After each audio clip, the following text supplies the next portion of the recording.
Sir అంటే భోజనం అంటే ఇవాళ ఎర్లీగా వచ్చాను. సో తిన్నాను కొద్దిగా. సార్ 7 o'clock వచ్చేసాను ఇవాళ. ఇవాళ వివేకానంద జయంతి కదా.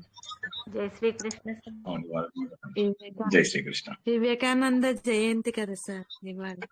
అవును, ఇవాళ అవును RSS లో చేశాను మేము.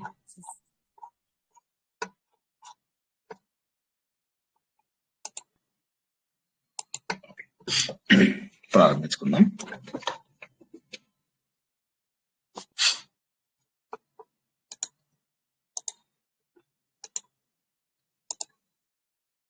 జై శ్రీకృష్ణ సార్. జై శ్రీకృష్ణ మ్యామ్. అంతరాయతిమిరోపశాంతయే శాంత పావనమచింత్య వైభవం తం నరం వపుషి కుంజరం ముఖే మన్మహే కిమపి తుందిలం మహః వసుదేవసుతం దేవం కంసచానూరమథనం దేవకీ పరమానందం కృష్ణో వందే జగద్గురుం శ్రీకృష్ణో వందే జగద్గురుం. జననీ జన్మభూమిశ్చ స్వర్గాదపి గరీయసి. మాతృదేవోభవ. భగవద్బంధువులకు, ఆత్మస్వరూపులకు, సత్యాన్వేషులకు స్వాగతం, సుస్వాగతం. పరమ పవిత్రమైనటువంటి ధనుర్మాసంలో మన గురించి మనము తెలుసుకునే ఆత్మబోధ, మహోన్నతమైనటువంటి విషయాలను ఇప్పటివరకు తెలుసుకున్నాం. ఇంతకుముందు మనం నేర్చుకున్న వాటిలాగా కాకుండా ఇది కొద్దిగా సులువుగా ఉంది అని చెప్పవచ్చు. ఎందుకంటే ప్రతి దానికి కూడా ఆయన ఒక ఉదాహరణ ఇవ్వడం మొదలెట్టాడు. ఏ కష్టమైన విషయం చెప్పినా దానికి ఒక ఉదాహరణ ద్వారా మనకు అర్థం చేయించడానికి ప్రయత్నం చేశారు. ఇందులోపల శంకరాచార్య యొక్క తపనని మనము గుర్తుపట్టవచ్చు. ప్రతి ఒక్కరూ వారి అసలు స్వరూపాన్ని తెలుసుకోవాలి. ఎందుకంటే ఈ ప్రపంచం అంతా కూడా సత్యం పైననే ఆధారపడి ఉంది. అసత్యం కూడా సత్యము పైననే ఆధారపడి ఉన్నది. ఈ విషయాన్ని మనము ఇంతకు ముందు కూడా చాలా సార్లు తెలుసుకున్నాం. సత్యం లేనిదే అసత్యం లేదు. ఉదాహరణకి ఒక తాడుని తాడు పైన నేను ఒక దండం పైన ఒక తాడుని వేశాను. అయితే అక్కడ సత్యం అనేటటువంటిది తాడు కనిపిస్తున్నది, అది పాములాగా. ఇప్పుడు ఆ తాడు గనక లేకపోతే పాము కనిపించేదా? నాకు తాడు లేకపోతే పాము కనిపించేదా? ఎవరన్నా జవాబు చెప్తారు? కనిపించేది కాదు. నేను తాడుని పాముగా అనుకుంటున్నాను, అది వేరే సంగతి, అది నా తప్పు. కానీ అక్కడ తాడే లేకపోతే ఉండదు, అసలు పాము అన్న భావన ఉండదు. అంటే అసత్యం కూడా సత్యాన్ని ఆశ్రయించుకునే ఉంటుంది. అసత్యము కూడా పూర్తి స్థాయిలో సత్యాన్ని ఆశ్రయించుకునే ఉంటుంది. అదేవిధంగా మనమంతా కూడా పుట్టడమే మోక్ష స్వరూపులం. అయితే మనం జీవితము అంటే ఏంటి అంటే, మనం ఇక్కడికి వచ్చిన తర్వాత ఏవైతే మన చుట్టుపక్కల ఉన్న విషయాలను చూసి నేర్చుకున్నామో అది జీవితము అని చెప్పేసి అనుకున్నాం. ఉదాహరణకి మన భారతదేశంలో పుట్టిన వాళ్ళైతే పొద్దున్నే లేవడము, పూజలు చేసుకోవడము, స్నానాలు చేయడము. ఓకే, అంటే స్నానాలు అంటే అందరూ కాదు, కొద్దిమంది స్నానాలు చేస్తారు. తర్వాత మెల్లమెల్లగా వాళ్ళు పూజలు చేస్తారు. తర్వాత దేవతార్చన. తర్వాత మగవాళ్ళు బయటికి వెళ్ళి పొలం పనులు చేసేవారు. ఆడవారు ఇంట్లో చద్దన్నం కట్టడము, జాయింట్ ఫ్యామిలీ. ఇదంతా ఇక్కడ పుట్టిన వాళ్ళకు. ఇదే రకంగా కొంతమంది విదేశాలలో పుడతారు. వాళ్ళకి ఇలా ఉండదు. వాళ్ళు బ్రెడ్ తింటారు. అక్కడ అందరూ కలిసి పనిచేసేటటువంటి అవకాశం ఉంది.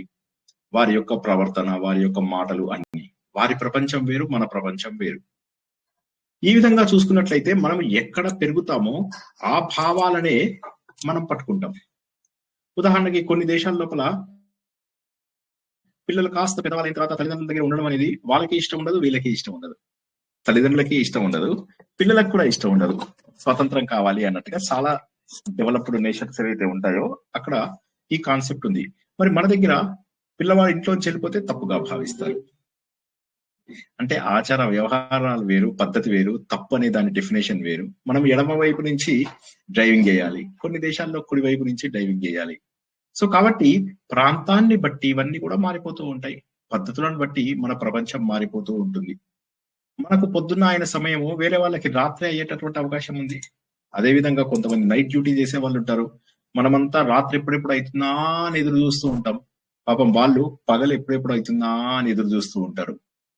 కాబట్టి ప్రపంచం అనేటటువంటిది అందరికీ ఒక్కలాగా ఉండదు. ప్రపంచం అనేది అందరికీ ఒక్కలాగా ఉండదు. ఎవరి ప్రపంచం వారిదే. కొంతమందికి వారి భార్య పిల్లలు ఇదే వారి ప్రపంచం, కొంతమందికి స్నేహితులే ప్రపంచం, కొంతమందికి దేశమే ప్రపంచం, కొంతమందికి దేవుడే ప్రపంచం. ఇలాగా ప్రపంచాలు కూడా వేరు వేరు. ఒక చిన్న పిల్లవాడు పుట్టినప్పుడే తీసుకుందాం, ఆ పిల్లవాడికి ఏమీ తెలియదు. చిన్నప్పుడు తల్లి కడుపులో ఉన్నంత వరకు అతనికి ఒక ప్రపంచం అంటూ తెలియదు. తల్లి కడుపులోంచి బయటకు వచ్చిన తర్వాత చూస్తాడు, ఏమీ అర్థం కాదు, ఎక్కడున్నాడో తెలియదు, ఏం చేస్తున్నాడో తెలియదు, ముందు జనాలను అర్థం చేసుకోవడం తెలియదు, వాళ్ళతో కమ్యూనికేట్ చేయడానికి భాష తెలియదు. తనకు తెలిసింది కేవలము నవ్వడము ఏడవడము తప్ప ఏమీ తెలియదు. అవతల వాళ్ళ ఎమోషన్స్ ను అర్థం చేసుకుని అవతల వాళ్ళని గురించి ఆలోచించేటటువంటిది కూడా ఉండదు. కర్మ పద్ధతి లోపల పెరుగుతూ పెరుగుతూ ఒక సమాజంలో ఉన్నటువంటి నియమాలకు పద్ధతులకు వీటన్నిటికీ అలవాటు అవుతూ ఉంటారు.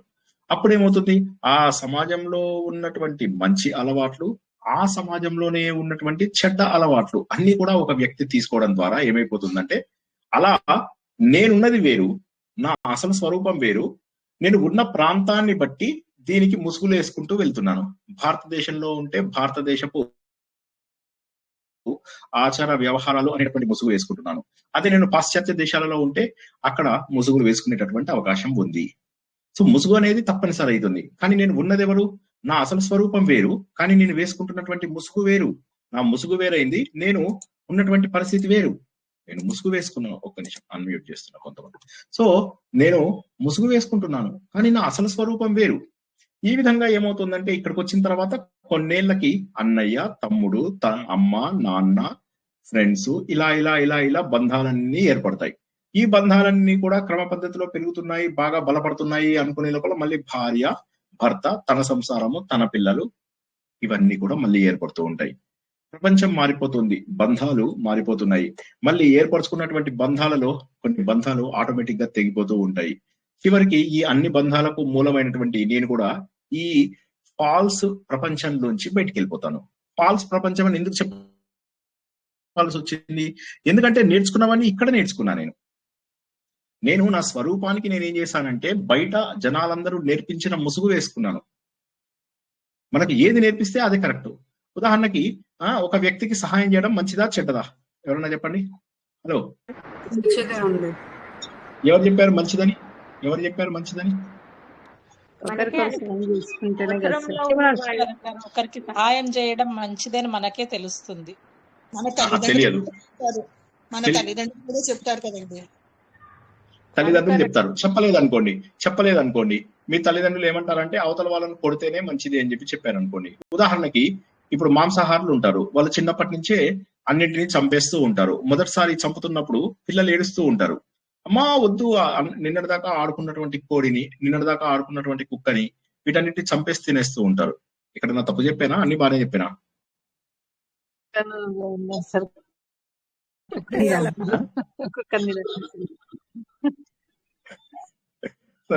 నిన్నటిదాకా పెంచుకున్నటువంటి పిల్లిని, నిన్నటిదాకా పెంచుకున్నటువంటి కుక్కని ఇవాళ చక్కగా కోసేసి తినేస్తూ ఉంటారు జనాలు. మరి అప్పుడు పిల్లలు ఏడవరా? చెప్పండి, పిల్లలు ఏడుస్తారా ఏడవరా? ఏడుస్తారు. మొదటిసారి ఏడుస్తారు, తర్వాత ఏడవరు. మొదటిసారి ఏడుస్తారు, తర్వాత ఏడవరు. అదే విధంగా అలవాటు పడిపోవడం అంటే ఇది నార్మల్ అనుకుంటారు వాళ్ళు. మరి చంపడం తప్పా ఒప్ప? చంపడము, ఒక జీవాన్ని తీసేసేయడం తప్పా ఒప్ప? తప్పే. ఒక పచ్చని చెట్టు ఉంది, మన అవసరాల కోసము ఆ చెట్టుని మనం నరికేస్తాం, తప్పా ఒప్ప? ఒక పచ్చని చెట్టు ఉంది, చక్కగా పెరుగుతుంది ఆ చెట్టును మనము కట్ చేసేసాము మన అవసరాల కోసము, తప్పా ఒప్ప? అది చెప్పండి, తప్పు. ఇక అవసరాలు తీసి ఇంకో తను కూడా అవసరాల బట్టి. అదే విధంగా కొంతమంది ఒక అడవిలో తప్పిపోయారు. అడవిలో తప్పిపోయినటువంటి మనుషులు, వారికి ఆకలేస్తే అక్కడ ఏమీ దొరకలేదు, వాళ్ళలో వాళ్ళే ఒకరినొకరు చంపుకొని తిన్నారు, తప్పా ఒప్ప?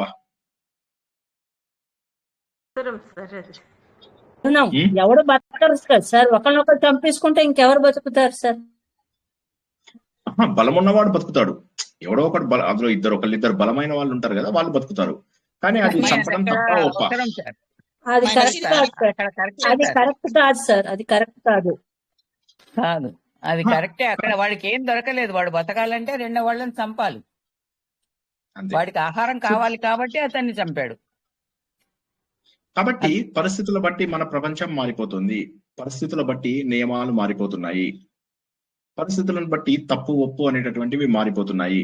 నిన్నటిదాకా మనం చేసినవన్నీ కూడా ఒప్పే, అదే గనక వేరే వాళ్ళు చేస్తే అది తప్పు అంటాం. నిన్నటిదాకా మనతో బాగున్న వారు ఎవరైనా ఉంటే ఈ రోజు ఏదో చిన్న తేడా వచ్చింది అనుకోండి, ఆ చిన్న తేడా వచ్చినా కూడా అవతల వాళ్ళని ఘోరంగా క్రిటిసైజ్ చేస్తూ, అవతల వాళ్ళ పైన వేరే వాళ్ళతో మాట్లాడుతూ, ఎవరితో ప్రాబ్లం ఉందో వాళ్ళతో మాట్లాడకుండా మనం చేసేది ఇది.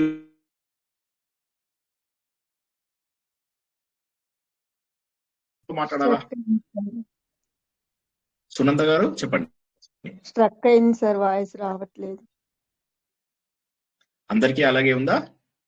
ఇప్పుడు అవును, వినిపిస్తుంది. ఇప్పుడు ఇప్పుడు వినిపిస్తుంది. ఒక్క క్షణం అలా అయ్యింది, మళ్ళీ బాగుంది సార్. మీరు ఏం చెప్పారో అర్థం కాదు.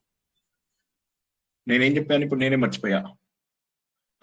మనము ఫర్ ఎగ్జాంపుల్ ఇప్పుడు ఒకరితో ప్రాబ్లం ఉంది అనుకోండి, ఒకరితో ప్రాబ్లం ఉన్నప్పుడు వారితో తెలుసుకోవడం మంచిదా, మూడవ వ్యక్తికి చెప్పుకోవడం మంచిదా? వాటితోనే తెలుసుకోవాలి సార్. మూడో వ్యక్తి అంటే ఇంకెక్కువైతే కదా సార్, చాడీలు ఎక్కువైతే. చాడీలు కాదు, మన బాధని చాడీలు అంటే చాలా పెద్ద మాట. నేను అప్పుడు అంతవరకు చెప్పట్లేదు. ఊరికే మీకు ఒక సమస్య వచ్చింది, ఆ సమస్య ఎవరితో వచ్చిందో వారితో చెప్పుకుంటారా, లేకపోతే మూడవ వ్యక్తితో చెప్పుకుంటారా? వారితోనే తెలుసుకోవాలి సార్, తెలుసుకుంటే ఆ సమస్య పోతుంది. జనరల్ గా కానీ ఎవరు అట్లా చెయ్యము సార్, చెయ్యరు, ఎవరు చెయ్యరు. కానీ మూడో వ్యక్తి తనుకోతే సమస్య పెరుగుతుంది, ఇంకా కానీ తగ్గదు. ఈ రోజుకు కూడా అలా చేసే వాళ్ళు ఉన్నారంటే మీరు నమ్ముతారా? ఉన్నారండి, ఉన్నారు. అలాంటి వాళ్ళే ఎక్కువ మంది ఉంటారు. మూడో వ్యక్తి దగ్గరికి వెళ్ళి ఈ వ్యక్తి గురించి మాట్లాడతారు. అంటే చెడ్డగా మాట్లాడకపోవచ్చు, ఊరికే నాకు ఇలా అన్యాయం చేశాడు, నాకు మనుషులంటేనే అసహ్యం వేస్తుంది, ఈడంటే అసహ్యం వేస్తుంది, వాడంటే అసహ్యం వేస్తుంది, వీడిలాగా వాడిలాగా వాడిట్లాగా వీడిట్లాగా. అది రెండో రోజు అయ్యేసరికి ఏమవుతుంది, అవతల వాడు అడుగుతాడు ఏం జరిగింది అని అడుగుతాడు. అప్పుడు మళ్ళీ మనం చెప్పుకుంటూ పోతాం. సో ఏమవుతుందంటే కొత్త ప్రపంచాన్ని సృష్టిస్తూ మనం ఏం చేస్తున్నాం అంటే తప్పులోని ఒప్పులు చేసేస్తున్నాం, ఒప్పులను తప్పులు చేస్తున్నాం. ఆధ్యాత్మిక మార్గంలో వెళ్తున్న వాళ్ళైనా కూడా అంతే. ఆధ్యాత్మిక మార్గంలో ఉన్న వాళ్ళు ఎక్సెప్షన్స్ అని అనుకోము. కాబట్టి ఏమవుతుంది, ప్రపంచం అంతా కూడా మారిపోతుంది. ప్రపంచం అంతా మారిపోతున్నప్పుడు ఏమైంది, ఉన్నదంతా కూడా అసత్యము. ఎందుకోసం అంటే ఇవాళ సత్యమైంది రేపు అసత్యం అవుతుంది, ఇవాళ అసత్యమైనది రేపు సత్యం అవుతుంది. కాబట్టి మరి అసలు నేనెవరు అని చెప్పి తెలుసుకోవడమే ఆత్మబోధ. ఆ ఆత్మబోధ ఎవరికి అర్థమవుతుంది, ఎవరైతే చక్కటి తపస్సు చేస్తారో, తపిస్తారు అంటే చాలా ఇప్పుడు ఇది నేర్చుకోవాలి, నేను ఇది ఖచ్చితంగా నేర్చుకోవాలి, నేను ఖచ్చితంగా జీవితంలో ముందుకెళ్ళాలి, నాకు మోక్షం కావాలి అని అనుకునే వాళ్ళు కొంతమందికి మోక్షం కావాలి అని వెళ్తారు, కానీ వాళ్ళకి మోక్షం అంటే ఏంటో తెలియదు. కానీ అందరూ అడుగుతున్నారు కాబట్టి మేము కూడా మోక్షం. హిందూ మతంలో ఏది గొప్పదండి?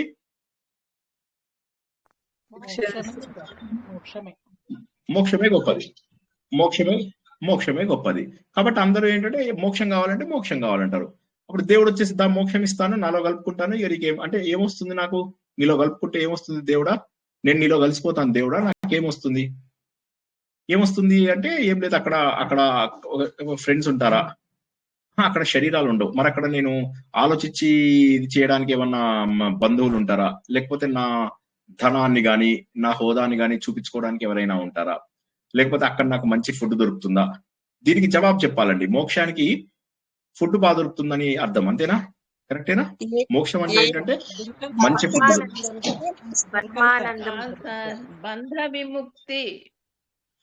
బంధ విముక్తి కరెక్టే. బంధ విముక్తి అంటే ఇంకో జన్మ ఎత్తనని, అంతే కదా? బంధ విముక్తి అంటే ఇంకో జన్మ ఎత్తనని, కరెక్టేనా?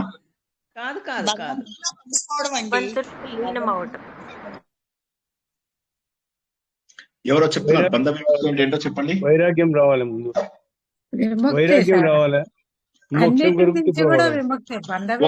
చెప్పండి. వేణుగోపాల్ గారు, పుష్పావతి గారు, సుమిత్ర గారు, ఒకరి తర్వాత ఒకటి చెప్పండి. వైరాగ్యం రావాలి, మోక్షంగా రావాలంటే వైరాగ్యం రావాలి. కాదు, మోక్షం అంటే ఏంటి? మోక్షం అంటే బంధ విముక్తి, బంధాలు తెచ్చుకోవాలి. మోక్షం అంటే ఎవరితో బంధ విముక్తి కావాలి. మోక్షం రావాలంటే బంధ విముక్తి. బంధ విముక్తి అంటే మళ్ళీ జన్మ వైరాగ్యం కావాలి. రాకుండా ఉండాలండి. జన్మ ఆయన రాహిత్యం మాట్లాడుతున్నప్పుడు ఒకసారి పొందాలి. ఆయన మాట్లాడిన తర్వాత ఒకసారి అందరూ ఒకరి తర్వాత ఒకరు మాట్లాడండి. చెప్పండి వేణుగోపాల్ గారు. వైరాగ్యం వేణుగోపాల్ గారు రావాలి సార్. నాకు తెలిసిన కానీ వైరాగ్యం రావాలి, బంధ విముక్తి రావాలి. మోక్షానికి బంధ విముక్తి అంటే ఏంటి చెప్పండి ఒకసారి. బంధాల వైరాగ్యంతో బంధ విముక్తి అవుతుంది. వైరాగ్యంతో బంధ విముక్తి అవుతుంది సార్. కాదు, బంధము విముక్తి అంటే మీనింగ్ చెప్పండి. వైరాగ్యం వదిలేసేయండి కొద్దిసేపు, మనకు వైరాగ్యం వద్దు. ఇప్పుడు మనం ఆనందంగా ఉందాం, వైరాగ్యం వద్దు, ఇప్పుడు హ్యాపీగా ఉందాం. బంధము విముక్తి అవ్వడం అంటే ఏంటి? మోక్షం అదే దేవుని ధ్యాసలో సమాధిలో ఉండాలి. దేవుని సమాధిలో నిల్చుకొని ఉండాలి మనం, అంతే. నిత్యం దేవుని తలుస్తూ ఆయనతో ఐక్యం కావాలి. ఇందాక ఏమన్నా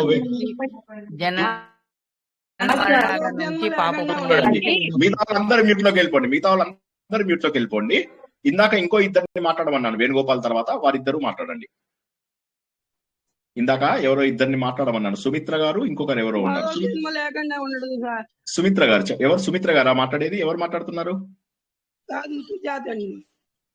మీకు ఇప్పుడు మ్యూట్ చేసి సుమిత్ర గారు చెప్పండి. మీరు అంటే లైన్ లో ఉన్న వాళ్ళే చెప్పండి, వేరే వాళ్ళు చెప్పకండి. సుమిత్ర గారు చెప్పమ్మా. నేను భగవంతుడు ఒక్కటే, భగవంతుడిలో కలిసిపోవడమే మోక్షం. అంటే అది బంధ విముక్తి కాదంటారా? బంధ విముక్తి అంటే భార్య, బిడ్డ, బంధువులు, ఫ్రెండ్స్, చుట్టాలు ఎవరు తోటి కనెక్షన్ లేకపోవడమే బంధ విముక్తి. ఓకే, మరో జన్మ వద్దు అన్నాను అనుకోండి, అది కాదంటారా బంధ విముక్తి? అదే కరెక్ట్ అని చెప్పారు సార్. సుమిత్ర గారిని మాట్లాడియండి. మీ అందరికి ఎవరికి కాళ్ళు పట్టుకోమంటే వాళ్ళందరి కాళ్ళు పట్టుకుంటాను. ఎవరిని అడిగితే వాళ్ళు చెప్పండి, ఎందుకంటే రికార్డింగ్ లో మీరే వినండి కావాలంటే. అఫ్ కోర్స్ మాకు వినే అలవాటు లేదు సార్ అంటారు, అది వేరే సంగతి. చెప్పండి సుమిత్ర మేడం, చెప్పండి. ఏంటండి నేనేమంటానంటే మనకు జన్మ లేకుండా ఉండడాన్ని మోక్షం అన్నాను అనుకోండి. అవునండి. ఉదాహరణకి బంధ విముక్తి అన్నాను అనుకోండి. బంధ విముక్తి అంటే నేను ఏం చేస్తాను, భార్య పిల్లల్ని వదిలేసి అడవి లోపల కూర్చుంటాను. అది మోక్షము అయ్యుండే అవకాశం ఉందంటారా? లేదండి, ఉంటుందండి. అందరినీ వదిలి వెళ్ళి కూర్చుంటే అది మోక్షం అయిపోతుందా అంటున్నాను. నేను ఇప్పుడు అందరినీ వదిలేసి ముక్కు మూసుకుని తపస్సు చేసుకుంటూ కూర్చుంటాను, అప్పుడు అది మోక్షం అవుతుందా? ఓకే సరే, నాకు ఇంకొక జన్మ లేకుండా ఉండాలి, అది పోనీ మోక్షం అవుతుందా? సుమిత్ర గారు చెప్పండి. సుమిత్ర, మీతో వాళ్ళు ఎందుకు మాట్లాడుతున్నా? నేను కాళ్ళు పట్టుకుంటా అని చెప్పిన లేదు అంటే మీ ఉద్దేశం ఏంటి? నేను కాళ్ళు పట్టుకున్నా సరిపోదానా? సుమిత్ర మేడం చెప్పండి. జన్మ లేకుండా ఉండడమే మోక్షం. ఓకే, జన్మ లేకుండా ఉంటే లాభం ఏంటంటారు? ముముక్షులకే మోక్షం ఉంటుంది. ఎవరండి మళ్ళీ మాట్లాడుతున్నారు? ఇద్దరు ముగ్గురు. సుమిత్ర గారిని అడుగుతున్నప్పుడు ఆవిడ జవాబు అయిపోయిన తర్వాత కదా మిగతా వాళ్ళు జవాబు చెప్పాలి.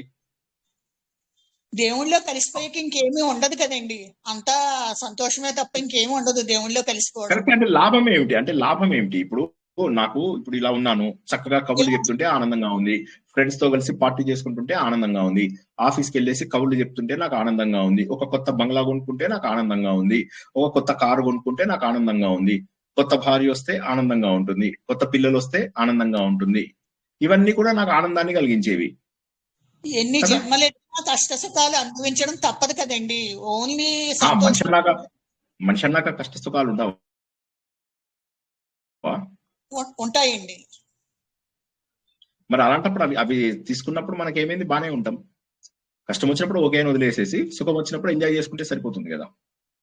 ఓకే, నెక్స్ట్ సుమిత్ర గారి తర్వాత ఇందాక ఎవరికో ఛాన్స్ ఇచ్చాను, వాళ్ళు చెప్పండి. ఇందాక ముగ్గురికి ఛాన్స్ నేను చెప్తాను సార్. కాదు ఒక్క నిమిషం, ఎవరు చెప్పద్దు. నేను ఎవరిని అడిగానో వాళ్ళే చెప్పు. నేను చెప్తానండి. మన హిందూ ధర్మంలో ధర్మార్థ కామ మోక్షములను సంపాదించుకోవాలండి. ధర్మార్థ కామ మోక్షములను సంపాదించుకోవాలి. అది కరెక్ట్. మీరు చెప్తున్నవన్నీ కూడా కరెక్ట్. మీరు చెప్పేదాంట్లో ఒక్కటి కూడా తప్పలేదమ్మా. నేను అనేది అది కాదు. నేను సింపుల్ గా ఏమంటానంటే, నాకు మోక్షం ఇస్తే లాభం ఏమిటి? జన్మ లేకుండా ఉంటే మోక్షం అన్నారు, లాభం ఏంటి నాకు దాంతో? అప్పుడు ఏమైతుంది? నాకు మనస్సు ఉండదు, బుద్ధి ఉండదు.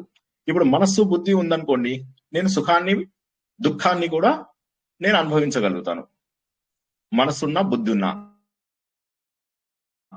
మనసు ఉండదు, అవునండి. బుద్ధి ఉండదు, శరీరం ఉండదు. మరి ఎలాగా?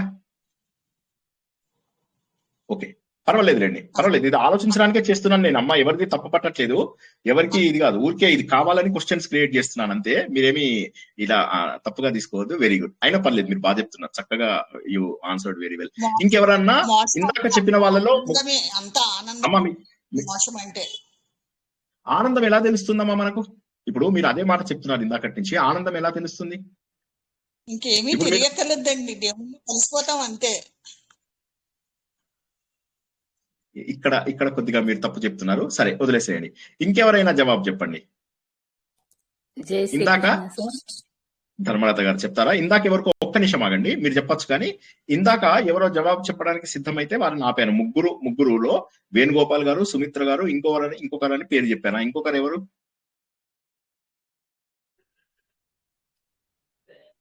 సార్ నేను చెప్పనా? ఇందాక ఆ ముగ్గురులో మూడో వ్యక్తి ఎవరు అంటున్నా? ఎవరో సుజాత గారు ఎవరు అన్నారు సార్ పేరు. సుజాత గారు చెప్పండి. పోనీ ఇంకో ఇతను సార్ చెప్పారు సార్, మోక్షం అంటే ఏంటంటే మరో జన్మ లేకుండా ఉండడం అనేది మీరే చెప్పారు సార్. అదే అవును. ప్రశ్న గుర్తుండి చెప్పాను. ఓకేనమ్మా, సరే. సో అయితే మీకు దాని గురించి ఇంకేమన్నా వివరణ ఇవ్వగలరా, లేక అంతవరకు ఆగిపోదామా? నాకు ఇంకా అంతకన్నా తెలియదు సార్. ఓకే అమ్మా, నో ప్రాబ్లం. సుధామోహన్ మేడం చెప్పండి. జై శ్రీకృష్ణ సార్. జై శ్రీకృష్ణ మేడం చెప్పండి. సార్ అదే సార్, మోక్షం అంటే అది అల్టిమేట్. మనం అందరమీ కూడా మన సనాతన ధర్మం ప్రకారం ప్రతి వాళ్ళని ఈ 3 స్టేజెస్ దాటిన తర్వాత మోక్షానికే ఏం చేస్తాము. దానికి మనం వివిధ సాధనాలు చేస్తూ అది అల్టిమేట్ కనుక దాన్ని సాధించాలని చూస్తాం. మోక్షంలో ఏమొస్తుంది? మోక్షంలో ఆనందం సార్. మనం ఏమోని దేవుడిలో కలిసిపోతాం. పరమాత్మ జీవాత్మ వెళ్ళి పరమాత్మలో కలిసిపోతుంది. మనకి ఇంకో అంటే మనం పరమాత్మలో ఒక అంశం కింద అయిపోతాం. కాదు, నాకు ఒక విషయం చెప్పండి సార్. నేను అన్నది ఏంటంటే అల్టిమేట్ గా సార్, నేను చెప్తాను sir. Sir kindly allow me. ఏంటంటే నేను అంటున్నది ఏంటంటే మోక్షం అన్నది ఏంటంటే మనం పరమాత్మలో అయిపోతాం. ఇంకా అది మనం జన్మ మరణ రాహిత్యంలోకి రాము, మనం పరమాత్మలో కలిసిపోతాం. అది అల్టిమేట్ స్టేజ్. ఇంకా మనకి జన్మ మరణ ఉండదు కదా, మనం మళ్ళీ వచ్చి రిగల్ అవ్వడం అన్నదే ఉత్తమైన స్టేజ్. సో ఎప్పుడైతే జన్మ మరణాన్ని క్రియేట్ చేసే వాళ్ళలోనే మనం కలిసిపోయామో మనకి ఇంకేం అక్కర్లేదు. So that is the best stage అని నాకు అనిపించింది. కానీ నేననేది ఇప్పుడు సుధామోహన్ గారు రియలైజ్ అయ్యారు, ఆవిడ ఆత్మ వెళ్ళి అక్కడ కలిసిపోయింది. శ్రీనివాస్ కు ఒక ఆత్మ, సుధామోహన్ గారికి ఒక ఆత్మ, సౌజన్య గారికి ఒక ఆత్మ, లక్ష్మీ మేడం ఒక ఆత్మ. ఇన్ని ఆత్మలు ఉన్నాయంటారా? ఆగిందే సార్, అందరూ ఒకే ఆత్మ. ఇన్ని ఆత్మలు ఉన్నాయని నేను అనట్లేదు సార్. మనలో చైతన్యం ఉంది, మనం వెళ్ళి మనం ఎవరు అని అంటున్నాను. అక్కడే సార్ నేను ఒక్క విషయం చెప్తాను సార్. అంటే మనం కూడా ఆ చైతన్య శక్తి సార్. మనం కూడా ఆ చైతన్య శక్తియే. ఆ చైతన్య శక్తి అంటే మనం ఒక స్మాల్ పార్టికల్ ఆ పెద్ద ఆటం లోకి వెళ్ళి మనం కలుస్తాం. వేరే small atom will go and get United with the communion with the bigger picture. అక్కడ దాన్ని విశిష్టాద్వైతం అంటారు. ఒక్క నిమిషం, సౌజన్య గారు, జె నాగలక్ష్మి గారు, సౌజన్య గారు యాక్చువల్లీ చెప్పాలంటే సార్, మనలోనే ఉన్నాడు, మనం లోపల కూడా తొంగి చూసుకోవచ్చు. సౌజన్య గారు చెప్పండి. అంటే మన స్వస్వరూప సాధన చేయాలి. మనం ఏంటో తెలుసుకోవాలి. మన స్వరూప సాధన చేసి భగవంతుడు నేను వేరు కాదు అన్న విషయాన్ని గుర్తించాలి సార్. అది మన హిందూ ధర్మము మోక్షాన్ని సాధించడం, అదే మోక్ష సాధన సార్. ఓకే, నాగలక్ష్మి గారు. మోక్షము అంటే ముముక్షులు పరమపదానికి చేరుకునే మార్గానికి మోక్షం వస్తుంది సార్. అందరికీ మోక్షం రాదు. మనం కర్మయోగులం కదా, అంచేత అది శరణాగతి ద్వారా ఆ పరమ బిరదానది దాటి పరమానందాన్ని చేరుకునేందుకు అక్కడ ఆ పరిస్థితిలో పరమాత్మతో ఏకమయ్యడానికి ఆ శరణాగతి వల్ల మోక్షం వస్తుంది ముముక్షులకి. కానీ మోక్షం అన్నది అందరికీ జరగదు అనేది నా ఉద్దేశం. అమ్మా మీరు ఎప్పటి నుంచి నా క్లాసెస్ అటెండ్ అవుతున్నారమ్మా? నేనండి సంవత్సరం నుంచి అటెండ్ అవుతున్నాను సార్. ఓకే, ఇంకెవరన్నా జవాబు ట్రై చేస్తారా? మోహాన్ని జయించడమే మోక్షం. అంటే సార్ నేను భగవంతుడు వేరు కాదు అన్న విషయం తెలుసుకోవాలి సార్. నేను భగవంతుడు వేరు కాదు. సౌజన్య గారు మీరు చెప్పారు. ఇంకా సూర్యశ్రీ గారు, మాధవి గారు, టీవీ మణి గారు, వీళ్ళు ముగ్గురు లాస్ట్. ఇంకా చెప్పండి. మోహాన్ని జయించడమే సూర్యశ్రీ మోక్షం గారు సార్. ఇప్పుడు సూర్యశ్రీ గారు, మాధవి గారు, టీవీ మణి గారు అంటే ముగ్గురు ఒకసారి మాట్లాడండి అని కాదు. సూర్యశ్రీ గారు అయిన తర్వాత మాధవి గారు మాట్లాడండి, మాధవి గారు అయిన తర్వాత మణి మేడం మాట్లాడండి. ఓకేనా? సూర్యశ్రీ మేడం మాట్లాడండి. మీరెవ్వరు తప్పు చెప్తున్నారని నేను అనడం లేదు, గుర్తుంచుకోండి. మీరెవరు తప్పు చెప్తున్నారని అనడం లేదు. You are close but not right. Soujanya గారు వదిలేయండి, మిగతా వాళ్ళ గురించి చెప్తున్నా. సూర్యశ్రీ గారు చెప్పండి. మోక్షము అనేది జై శ్రీకృష్ణ సార్. మోక్షం అనేది ఎప్పుడో చనిపోయాక వచ్చేది కాదు. అది యాక్చువల్ గా అంటే ఇప్పుడు ఇందాక తాడు పాము చెప్పారు కదా, ఆ తాడు పాములో పాము ఉంది కాబట్టే మనకి తాడు అనే పాము వల్లే మనకి తాడు ఉంది అనేది తెలుస్తోంది. పాము సాయంతో మనకి తాడు ఉంది అని తెలుస్తోంది అక్కడ. అంటే మనకి సత్యం తెలుసుకోవడమే అక్కడ మోక్షము. Very good, very good. Madhavi చెప్పండి. మోహాన్ని జయించడమే మోక్షం సార్. దాన్ని జ్ఞానం ద్వారా మోహాన్ని జయించుకోవచ్చు. జ్ఞానం వస్తే అదే మోక్షం. ఒక సాధనము, కానీ అది ఒక సాధన కాదు. అది మీరు చెప్తున్నది ఒక సాధనము, అది మోక్షం కాదు. మోహం పోగొట్టుకున్నా ఇంకా చాలా ఉన్నాయి కదా. క్రోధం ఉంది, లోభం ఉంది, ఇవన్నీ ఉన్నాయి. బట్ మోహం పోగొట్టుకోవాలి, అది పోగొట్టుకోవాలి కాదనను. కానీ కేవలం మోహం పోగొట్టుకుంటే మోక్షం రాదు.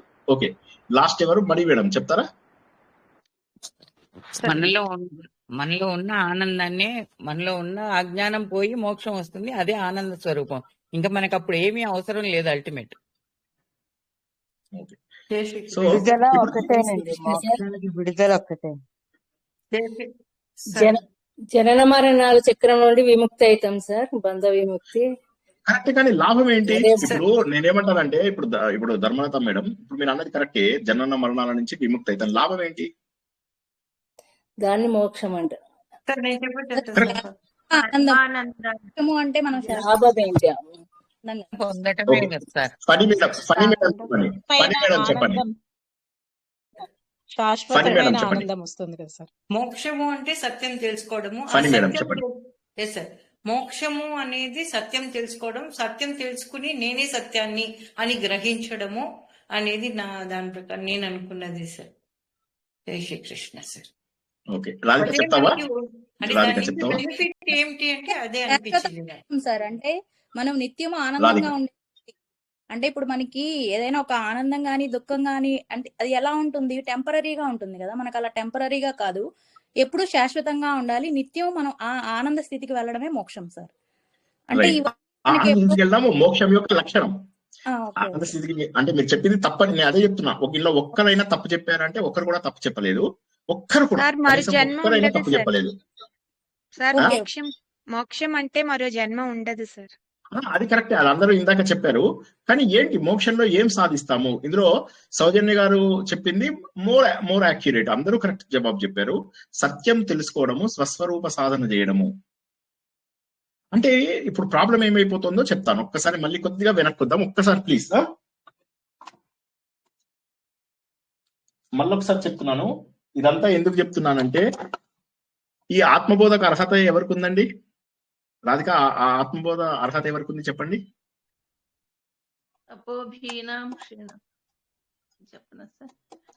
త్రికరణ శుద్ధితో పాపాన్ని పోగొట్టుకునే వాళ్ళకి ఉంది సార్. అనుబంధ చతుష్టయంలో అధికారి, విషయము, స్వస్వరూప జ్ఞానము, సంబంధము అంటే గురు శిష్యులు వాళ్ళకి ఆ నాలుగు విషయాల్లో ఒకటి కరెక్ట్ చెప్పారు. త్రికరణ శుద్ధిగా పాపాలు పోగొట్టుకునే వాళ్ళది ఒకటి కరెక్ట్ చెప్పారు. ఇంకా నాకు మోక్షం రావాలి అనుకునే వాళ్ళు రాగద్వేషాలు పోగొట్టుకున్న వాళ్ళు ఇవి రాగద్వేషాలు మర్చిపోతున్నారు. పోగొట్టుకోవాలి, మనసు ప్రశాంతంగా ఉంచుకోవాలి. మోక్షం కోరుకునే వాళ్ళకి, అలాంటి వాళ్ళకి ఆత్మబోధ చెప్పాలి. కరెక్ట్. అది దాని సో ఇప్పుడు ఏమవుతుంది, ఎవరికి చెప్పాలో కూడా తెలియని స్టేజ్ లోపల మనం ఉన్నాము అంటే ఎంతవరకు కరెక్ట్? సో కాబట్టి ఏంటంటే తపన ఉండాలి. తపన ఉండాలి అంటే ఏంటి? ప్రతి క్లాస్ కి మనం నోట్స్ రాసుకుంటున్నామా, ఈ క్లాస్ కి తర్వాత క్లాస్ కి ఎంత ఎదగాలి. సుమారుగా 30 to 33 minutes నుంచి మనం ఉపోద్ఘాతం చెప్పుకుంటున్నాం. ఎందుకని? ఆత్మబోధలో 5 శ్లోకాలు అయిపోయినప్పటికీ కూడా మనం ఎందుకు మళ్ళీ వెనక్కి వెళ్తున్నాం? ఎందుకంటే మనకి ఇప్పటి వరకు కూడా మోక్షం అంటే ఏంటంటే దేవుడు మనని ఇలా తనలోకి చేర్చుకోవడము, లేకపోతే చనిపోయాక మనము వెళ్ళడము, అమ్మవారు మనల్ని ఆశీర్వదించడము, ఇంకా ఈ భ్రాంతులలో ఉన్నాం. కానీ ఆత్మబోధకు వచ్చినప్పుడు ఇవి కాదు. ఇప్పుడు మీరు పురాణాలు చెప్పినప్పుడు అవి చెప్తే నేను ఓకే ఒప్పుకుంటాను. కానీ ఆత్మబోధ స్థాయికి వచ్చినప్పుడు ఆత్మబోధ అంటే ఏంటి? నేను ఎవరిని తెలుసుకుంటే అది. ఇప్పటి వరకు కూడా మనకు తెలియని ఒకే ఒక ప్రశ్న ఏంటంటే నేనెవరిని అంటే ఆత్మను. ఆత్మ అంటే నా ఆత్మ వేరు, నీ ఆత్మ వేరు అవుతున్నప్పుడు, ఆత్మ వేరు వేరు అయిపోతున్నప్పుడు ఇన్ని ఆత్మలు ఉండవు కదా. నాదొక ఆత్మ ఇలా దెయ్యంలాగా తిరుగుతూ ఉంటాను, అక్కడి నుంచి ఇంకో 10 ఆత్మలు ఇలా దెయ్యాలు వస్తాయి. ఎక్కడ నీ పేరేంటి అంటే శ్రీనివాస్. సచ్చాక కూడా శ్రీనివాస్ ఉంటుందా? నీ దెయ్యం పేరేంది అంటే ఆడు చెప్తాడు రామారావు, ఏదో చెప్తాడు ఆత్మల పేర్లు. అవన్నీ ఆత్మలంటే అలా తెల్లగా దెయ్యాల్లాగా ఎగురుతూ ఉండవు. ఎక్కువగా దెయ్యాలు తెల్లగా ఉంటాయి, నైట్ పూట వస్తాయి. అవి ఎలా వస్తాయి? ఇలా మీరు బాత్రూమ్కి వెళ్తారు, వెళ్ళిన తర్వాత ఆనంద్ స్వరూపం సార్. నేనేం చెప్తున్నాను, మీరేం చెప్తున్నారు? సచ్చిత్ ఆనంద్ స్వరూపం అయిపోయింది, అది కరెక్టే. గాని అవన్నీ లక్షణాలు. ఇప్పుడు మీరు అందరూ ఇందులో చెప్పిన వాళ్ళలో జనాలకి ఏంటంటే మోక్షం డెఫినేషన్ చెప్పకుండా మోక్షం యొక్క లక్షణాలు చెప్తున్నారు. సౌజన్య గారు ఏం చెప్పారు? మోక్షము యొక్క, సౌజన్య గారు, సూర్యశ్రీ గారు మోక్షం అంటే డెఫినేషన్ చెప్పారు. మిగతా వాళ్ళందరూ కరెక్ట్ చెప్పారు. ఒక్కరు కూడా తప్పు చెప్పలేదు ఇందులో. ఇప్పుడు ఇంత 10-15 మంది జవాబులు చెప్పారు, ఒక్కరు కూడా తప్పు చెప్పలే. కానీ మీరు చెప్పినవి లక్షణాలు. నేనంటున్నది ఏంటంటే మోక్షం యొక్క నిర్వచనం ఏంటి, డెఫినేషన్ ఏంటి, దానికి వాళ్ళు ఇద్దరు చెప్పారు. స్వస్వరూప సాధన, నేనెవరినో తెలుసుకోవడం అనేది ఒకటి చెప్పారు. అసత్యమేది సత్యమేది తెలుసుకోవడమే మోక్ష సాధన. ఒకసారి సత్యం తెలుసుకున్నామంటే మోక్షం అయిపోయినట్టే. ఎందుకు సత్యం తెలుసుకోవాలి? ఇలా ఒక పిల్లవాడు పుట్టాడు, మన హిందూ ధర్మం, మళ్ళా హిందూ ధర్మం అందరం అనేది అది హిందూ ధర్మం వల్ల తెలుసుకోవాల్సింది కాదు. వేరే ధర్మంలో ఉన్నవాడు కూడా అది మోక్షం సాధించి తీరవలసిందే. వాడు రేపు మళ్ళీ హిందూ ధర్మంలో పుడతాడు. హిందూ ధర్మంలో మనకు చక్కగా పద్ధతి ఇచ్చారు అంతే. కానీ ప్రతి ఒక్కడికి మోక్షం కావాలి. ఫారినర్స్ కి మోక్షం రాదా? వస్తుంది. ఉదాహరణకి సోక్రేట్స్ ఉన్నారు. ఇప్పుడు మా ఫ్రెండ్ ఋషికేష్కి వెళ్తున్నాడు అన్న కదా, అక్కడికి వెళ్ళమంటే మళ్ళీ ఎవరు వెళ్ళరు.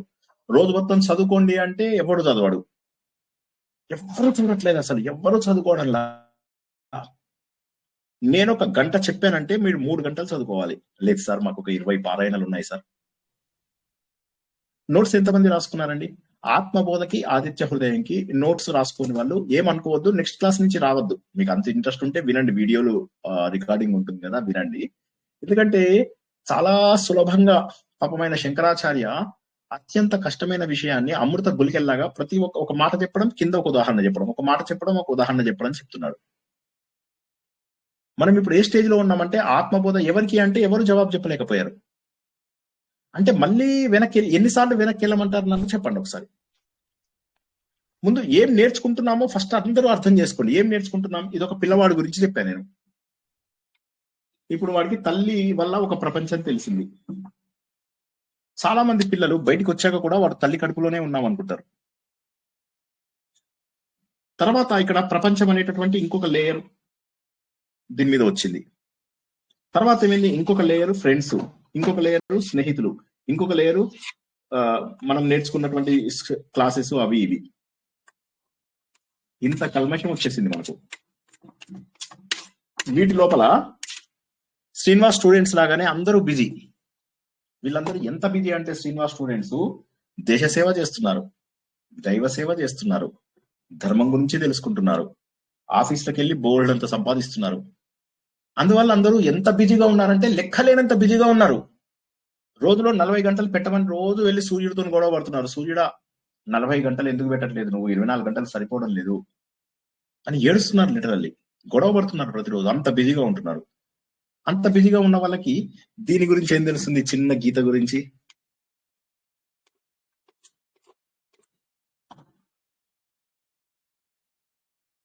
అది ఎందుకు అట్లా గీసాను తెలుసా? మనిషిలాగా గీలేదు, అది కొద్దిగా ఆత్మలాగా గీసా. ఆత్మలాగా ఎందుకు గీసానంటే, మనం ఏం చేస్తాం, రాత్రి బాత్రూమ్కి వెళ్తాం కదా, వెళ్ళిన తర్వాత ఊరికే మొహం చూసుకుంటాం, చూసుకుని కొద్దిగా ఇటు తిరుగుతాం పక్కకి, తిరగగానే అందులోంచి ఒక దెయ్యం ఇలా కనిపిస్తుంది అనమాట. కనిపించగానే మనం చూసుకో, మళ్ళీ ఇలా చూసేసరికి కనిపించదు, మళ్ళీ ఇలా పక్కకి రాగానే అందులోంచి ఇలా ఒక పిల్లడు రయ్యని పరిగెత్తుకుంటూ వెళ్ళిపోతుంటాడు అనమాట. సో అది ఆత్మ అంటే. ఆత్మ అంటే అర్థమైందా అందరికీ? ఆత్మ అంటే ఏంటంటే, అలాగ జీవితంలో కోరికలు తిన్న వాళ్ళందరూ దెయ్యాలుగా మారిపోతారు, చిన్నతనంలో చనిపోయిన వాళ్ళు దెయ్యాలుగా మారిపోతారు. అవి ఆత్మలు. వాటి గురించి మనం ఇప్పుడు బోధన నేర్చుకుంటున్నాం. ఏం నేర్చుకుంటున్నాం చెప్పండి? మనం ఏం నేర్చుకుంటున్నాం? రాగద్వేషాలను తొలగించుకోవటము, కోరికలను తగ్గించుకోవటము, పాప ప్రక్షాళన, ఈ మూడింటి ద్వారా మనం ఆత్మబోధం తెలుసుకోవచ్చు సార్. తెలుసుకోవాలి. అర్హులం అవుతాం సార్, అర్హులం అవుతాము. దెయ్యాలు లేవు, ఏమీ లేవు సార్. ఇక్కడ చూసారా మీరు? ఇక్కడ చూసారా ఎంత చెత్త డెవలప్ చేసుకున్నామో? అసలు ఇది మనం మర్చిపోయాం, నేనెవరు అనేది మర్చిపోయాం. ఎంత బ్యూటిఫుల్ పాయింట్ చూడండి. శంకరాచార్య ఎంత కష్టపడ్డాడో అర్థం చేసుకోండి.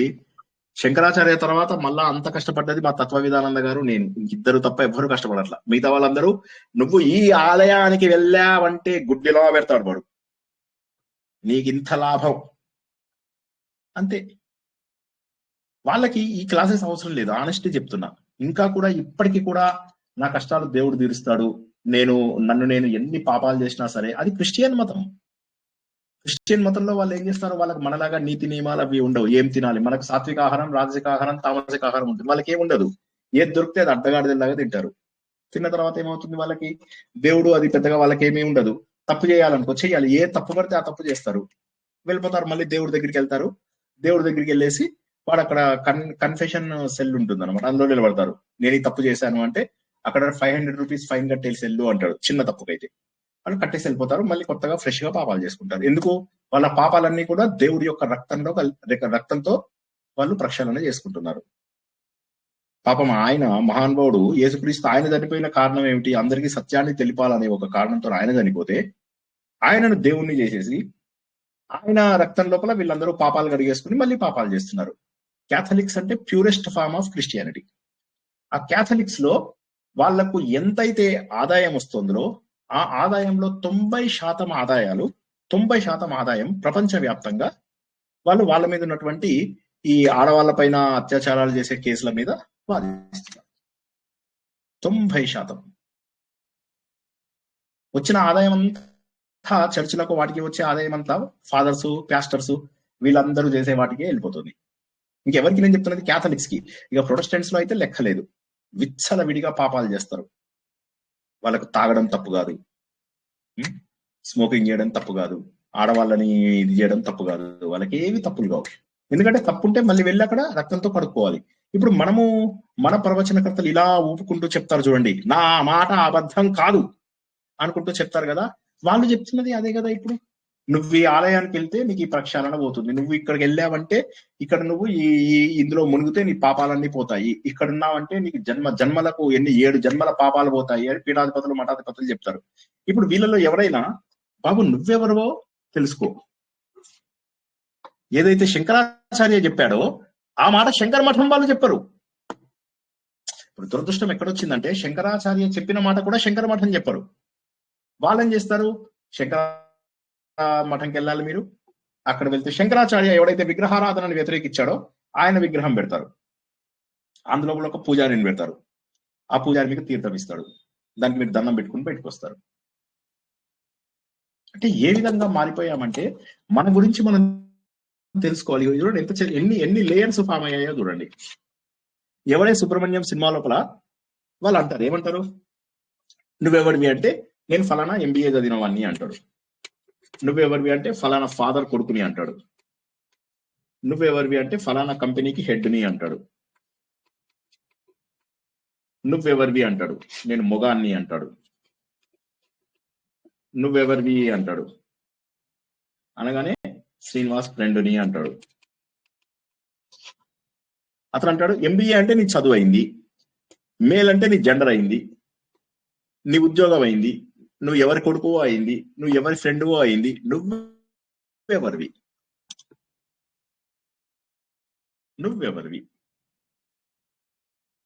నువ్వు ఎవరు అని ఎందుకు తెలుసుకోవాల్సి వస్తుంది? మీకు ఎవరికైనా అర్థమవుతుందా, లేకపోతే నేనే పిచ్చాల్లాగా తపన పడుతున్నానా?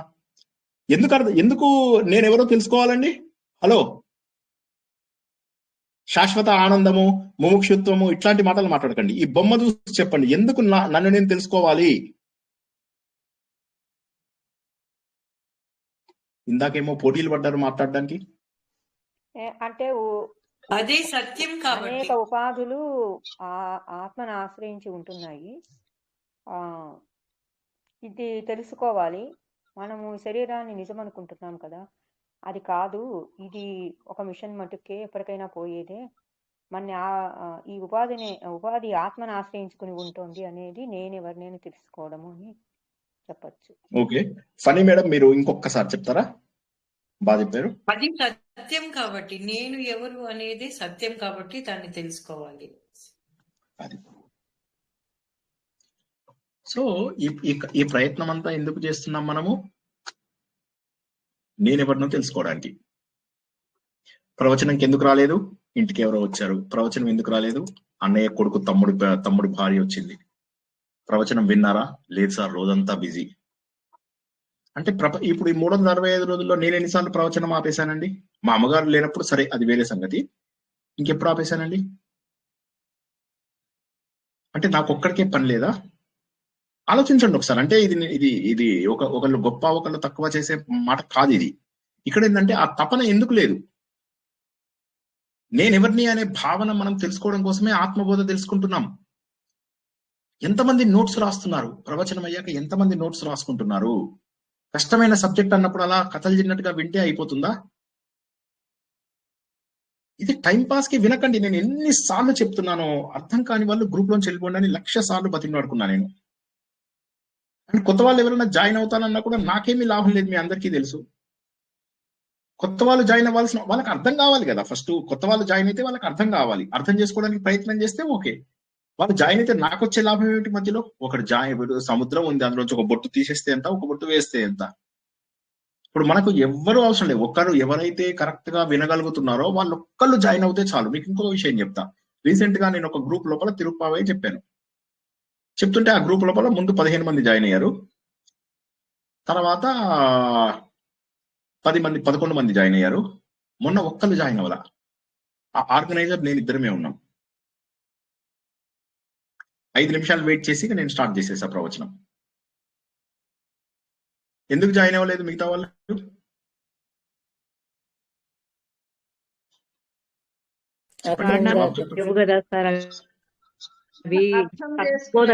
అది తత్వబోధం కదా సార్, పురాణాల లాగా లేవు. మీరు చెప్పేదంతా ఆత్మజ్ఞానం గురించి, తత్వబోధం గురించి చెప్తారు కాబట్టి అవి కాదు. ఆవిడ లింక్ తప్పు పంపించారు, అందుకోసం లింక్ కరెక్ట్ పంపించలేదు. ఆ తర్వాత కొద్దిసేపటికి లింక్ కరెక్ట్ చేసుకున్నారు, జాయిన్ అయ్యారు. సో ఇక్కడ విషయం ఏంటంటే, తక్కువ మంది జాయిన్ అయినా కూడా ఎందుకు చెప్పాలి? ఎందుకంటే సరిగ్గా వినేవాడు ఒక్కడున్నా చాలు. ఎందుకంటే నేను ఇలా ఇప్పుడు ఈ 6 ఏళ్లుగా ఏవైతే గుంపులలో చెప్తున్నానో ప్రవచనాలు ఆన్లైన్ లో, అంతకుముందు ఒకళ్ళకి ఇద్దరికి చెప్తునేవాడిని. ఒక్కొక్కసారి అయితే చిన్న పిల్లలు ఉంటారు కదా, లైక్ 10th ఇంటర్, వాళ్ళందరినీ కూర్చోబెట్టి, మా పాప వెళ్తుంటే మా పాపను పిలిచేవాడిని, నీ ఫ్రెండ్స్ అందరినీ తీసుకురా అని. వాళ్ళందరూ వస్తే కూర్చోబెడితే వాళ్ళకి అందరికీ కూడా ఒక నీతి కథ చెప్పి దాన్ని ఏ విధంగా మనం జీవితానికి అన్వయించుకోవాలో చెప్తునేవాడిని. సో యాక్చువల్ గా ఇట్ డజంట్ మ్యాటర్ ఎంతమంది జాయిన్ అయ్యారనేది మ్యాటర్ కాదు. ఇంకొక విషయం చెప్తున్నా, ఐ స్వియర్, ఒకరికి నేను అసలు ఈ గ్రూప్ లో ఇవి ప్రారంభించే ముందు ఒక్కరికే నేను ముందు చెప్తూ ఉండేవాడిని, రికార్డ్ చేస్తూ ఒక్కరికే చెప్పాను నేను. తర్వాత మీరు సందేహాలు సమాధానాలు అని చెప్పి మనదొక ఫోల్డర్ ఉంది, అందులోకి వెళ్ళి చూడండి. మా ఫ్రెండ్ యూకే నుంచి జాయిన్ అవుతాడు, అతని భార్య అంతే. వాళ్ళ భార్య అప్పుడప్పుడు మధ్య లోపల అంటుంది, వచ్చి క్వశ్చన్ వేస్తుంది, శ్రీనివాస్ గారు, కలియుగంలో నామం ఒక్కటి చాలు కదా, ఇప్పుడు ఇవన్నీ అవసరమా అని. సో సరే, ఇంకా ఎలాగో జవాబు చెప్తాను దానికి. అంటే జనాల యొక్క చదువుతోటి సంబంధం లేకుండా ఎలాంటి ఏదో ఒక చిన్న దాని ద్వారా మనకు వచ్చేయాలి. ఎందుకంటే దానికి తగ్గట్టుగానే జనాలు ఉంటారు. కాబట్టి ఇక్కడ మనం తెలుసుకోవాల్సింది ఏంటంటే నేను ఎవరిని అని చెప్పేసి తెలుసుకోవాలి. నేను ఎవరిని అని చెప్పి తెలుసుకున్నప్పుడు మాత్రమే మనకు ఆ సత్యం తెలుసుకున్నప్పుడు మాత్రమే ఇన్ని లేయర్స్ వచ్చాయి. మనం ఎవరమో తెలుసుకోకుండా ఇప్పుడు ఫస్ట్ ఏమైతుందంటే ఇన్ని లేయర్స్ ని మనము నెత్తి మీద పెట్టుకున్నాం. ఇన్ని రకాల ముసుగులు మన నెత్తి మీద పెట్టుకున్నాం. ఇదెవరో తెలియకుండానే ఆఖరికి జీవితం వదిలిపోతుంది. నేను ఎవరిని? నేను పరమాత్మలో ఒక భాగాన్ని, నేను అక్కడికి వెళ్ళాక ఆనందంగా ఉంటాను, నేను మళ్ళొకసారి జన్మనెత్తాను. ఇవన్నీ కరెక్టే, ఒక్కటి కూడా తప్పులేదు. మీలో ఒక్కటి కూడా తప్పు చెప్పలే. సచ్చిదానందం 100% కరెక్ట్. మీ అందరికీ ఇన్నాళ్ళు నేను చెప్పింది అర్థమైంది. కానీ అవన్నీ ఎందుకు వస్తాయి? ఎందుకు అసలు ఆ క్వెస్ట్ ఎందుకు వచ్చింది? ఆ తపన నా లోపల ఎందుకు వచ్చింది? ఎందుకంటే నేను ఎవరినో తెలుసుకోవాలి అనేటటువంటిది నా నిజమైనటువంటి జీవితం యొక్క లక్ష్యం. కాబట్టి నేను ఏం చేస్తాను అంటే ఎక్కువ సమయాన్ని కేటాయిస్తాను. నాకు వేరే పనులు ఉంటే నాకు ఆ పనులన్నీ అవసరం లేదు. నాకు ఉన్నటువంటిది ఒక్కటే. ఆ పని ఏంటి అంటే నేను ఎవరినో తెలుసుకోవడము. ఏవో రకరకాల పనులు, వీడొచ్చాడు వాడొచ్చాడు, ఇవాళ సార్ తెలుసా మస్తు చెప్పిండు ప్రవచనం, అయిపోయింది. మళ్ళీ నెక్స్ట్ డే 9 o'clock దాకా నేను బాగా చెప్తే లాభం ఏమిటి? ఎట్లాగో బాగా చెప్తా. 6 ఏళ్ల నుంచి చెప్తున్నప్పుడు బాగా చెప్పుకొని ఉంటానా? బాగా చెప్పకపోయినా మీరు నాకేం పైసలు ఇస్తున్నారా? ఆయన మంచిగా చెప్తలేడు, పైసలు ఇవ్వద్దు, అట్ట కూడా కాదు కదా. సో కాబట్టి ఇక్కడ నేను బాగా చెప్పడం అనేది క్వశ్చన్ కాదు, మీకెంత అర్థమైంది అనేది మోర్ ఇంపార్టెంట్. ఒక ప్రవచనకర్త తన టాలెంట్ అంతా జనాల మీద చూపిస్తున్నాడు. టకటక టకటక టకటక ఒకడి కొడుకు ఎవడు, వాడి కొడుకు ఎవడు, వీడి కొడుకు ఎవడు, వీడి కొడుకు ఎవడు, వాడి కొడుకు ఎవడు, అలా చెప్తూ పోయాడు. అందరూ అంతా అయిపోయాక చప్పట్లు కొట్టారు. వీళ్ళకి ఏం లాభం వచ్చింది? ఇంకొక ప్రవచన కడుతున్నాడు, 3 పేజీల్లో ఉన్నటువంటి గద్యం అంతా కూడా నోటికి బట్టి కొట్టి చదివేశాడు. అందరూ చప్పట్లు కొట్టారు. దీనివల్ల వాళ్ళకి ఏమి ఒబ్బింది? వాళ్ళకి ఏం అప్పింది? వాళ్ళకు ఏం పట్టుకున్నారు వాళ్ళు దానివల్ల? ఆయనను మెచ్చుకోవడం ఓకే, అది బట్టి కొట్టడం కూడా స్కిల్. అంటే మన వాళ్ళందరూ బట్టి కొట్టిన మన దగ్గర ఎంతమంది ఉన్నారు గోల్డ్ మెడలిస్టులు? కుప్పలు గోల్డ్ మెడలిస్టులు ఉన్నారు. బోలెడంత మంది భగవద్గీతలు బట్టి కొట్టిన వాళ్ళు ఎంతమంది ఉన్నారు? బట్టి కొట్టడమా సారమా? నేను ఎవరిని అని చెప్పి తెలుసుకోవాలి కదా. ఆ స్థాయికి ఎవరు వెళ్ళడం లేదు. అందుకోసం అని చెప్పేసి శంకరాచార్య ఏమంటారంటే ఇది కావాలి అంటే ముందు నువ్వు కొంత ప్యూరిఫై చేసుకోవాలి, నిన్ను నువ్వు కొంత ప్యూరిఫై చేసుకోవాలి. ఆ ప్యూరిఫై చేసుకున్న తర్వాత నువ్వేం చేయాలి? మెల్లగా సాధన చెయ్యాలి. ఆ సాధన ఏం చేయాలి నువ్వు? మనం తెలుసుకున్నాం గత వారం. ఒకసారి మళ్ళీ శ్లోకాలు చూసుకోండి. తర్వాత నేను శ్లోకాలు చదువుతుంటే మీరు ఆ ప్రింట్అవుట్ తీసుకోమన్నాను. అందరూ తీసుకున్నారండి ప్రింట్అవుట్? హలో, చిన్మయ మెషిన్ ప్రింట్అవుట్ తీసుకోమన్నాను. ఎంతమంది తీసుకున్నారండి?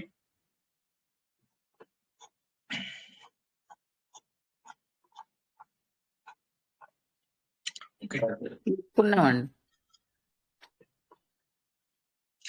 సో నేను ఏమంటానంటే అంత నెగ్లెక్ట్ చేయకండి లైఫ్ ని. అంటే ఇది వింటే అప్పుడు లాభం రాదు. ఇంకో దురదృష్టం ఏంటంటే ఇప్పుడు వేరే ప్రవచనకర్తలు వాళ్ళు ప్రవచనాలు చెప్తుంటే అట్లీస్ట్ మీకు పుణ్యం వస్తుంది అని చెప్తారు వాళ్ళు. కనీసం నా ప్రవచనాలు వింటే మీకు పుణ్యం కూడా రాదు కదా. కాబట్టి ఏంటంటే మీరు ఇక్కడ మనం తెలుసుకోవాల్సింది ఏంటంటే ఇక్కడ ఉన్నటువంటి జ్ఞానాన్ని మనం తెలుసుకోవాల్సినటువంటి బాధ్యత మనకు ఉంది కదా.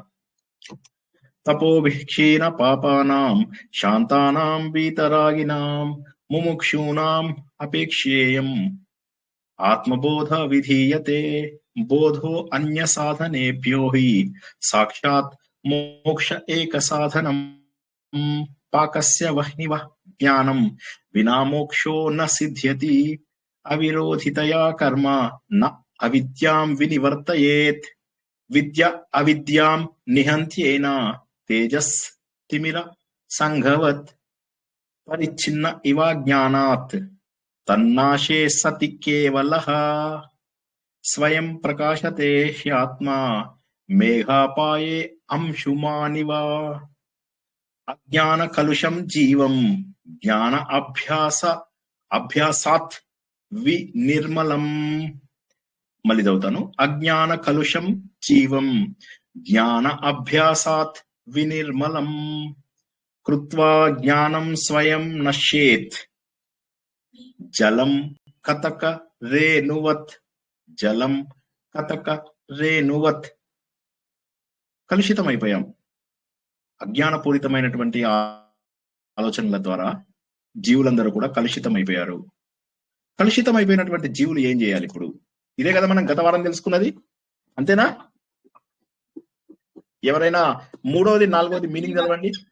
3వది 4వది క్రియ మూడోది అజ్ఞానాన్ని నాశనం చేయదు, ఎందుకంటే అది అజ్ఞానంతో విభేదించదు లేదా వ్యతిరేకించదు. కాంతి గాఢ చీకటిని నాశనం చేసినట్లుగా జ్ఞానం నిజంగా అజ్ఞానాన్ని నాశనం చేస్తుంది. అజ్ఞానం వల్ల ఆత్మ పరిమితమైనదిగా కనిపిస్తుంది. అజ్ఞానం నశించినప్పుడు ఎటువంటి గుణాకారాన్ని అంగీకరించని ఆత్మ నిజంగా తనను తాను స్వయంగా వెల్లడి చేస్తుంది. మేఘాలు గడిచిపోయినప్పుడు సూర్యుడిలా. Very good. ఇది తర్వాతది కూడా చదవండి. ఇది తర్వాతది కూడా కంప్లీట్ చేసుకుందాం. నిరంతరం జ్ఞాన సాధన. నిరంతరం జ్ఞాన సాధన చేయడం వలన అజ్ఞానంతో కళంకితమైన ఆత్మ శుద్ధి అవుతుంది మరియు తరువాత స్వయంగా అదృశ్యం అవుతుంది. బురద నీటిని శుభ్రపరిచిన తరువాత కటక గింజ పొడి స్థిరపడినట్లు. Very good. ఇప్పుడు మనం ఏం తెలుసుకున్నాము? ముందుగా అన్నిటికంటే కూడా ముఖ్యం ఏంటయ్యా జీవితంలో అంటే జ్ఞానం సంపాదించడమే. జ్ఞానం ఒక్కటే మోక్షానికి సాధనం. ఇప్పుడు జ్ఞానం వస్తే మోక్షం వస్తుంది అంతే. జ్ఞానము మోక్షము ఒకటి కాదు. ఇది మోక్షం.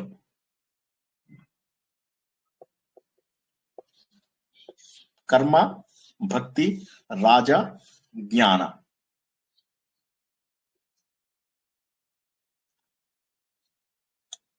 అన్ని కూడా జ్ఞానంలో ఇది జ్ఞానం,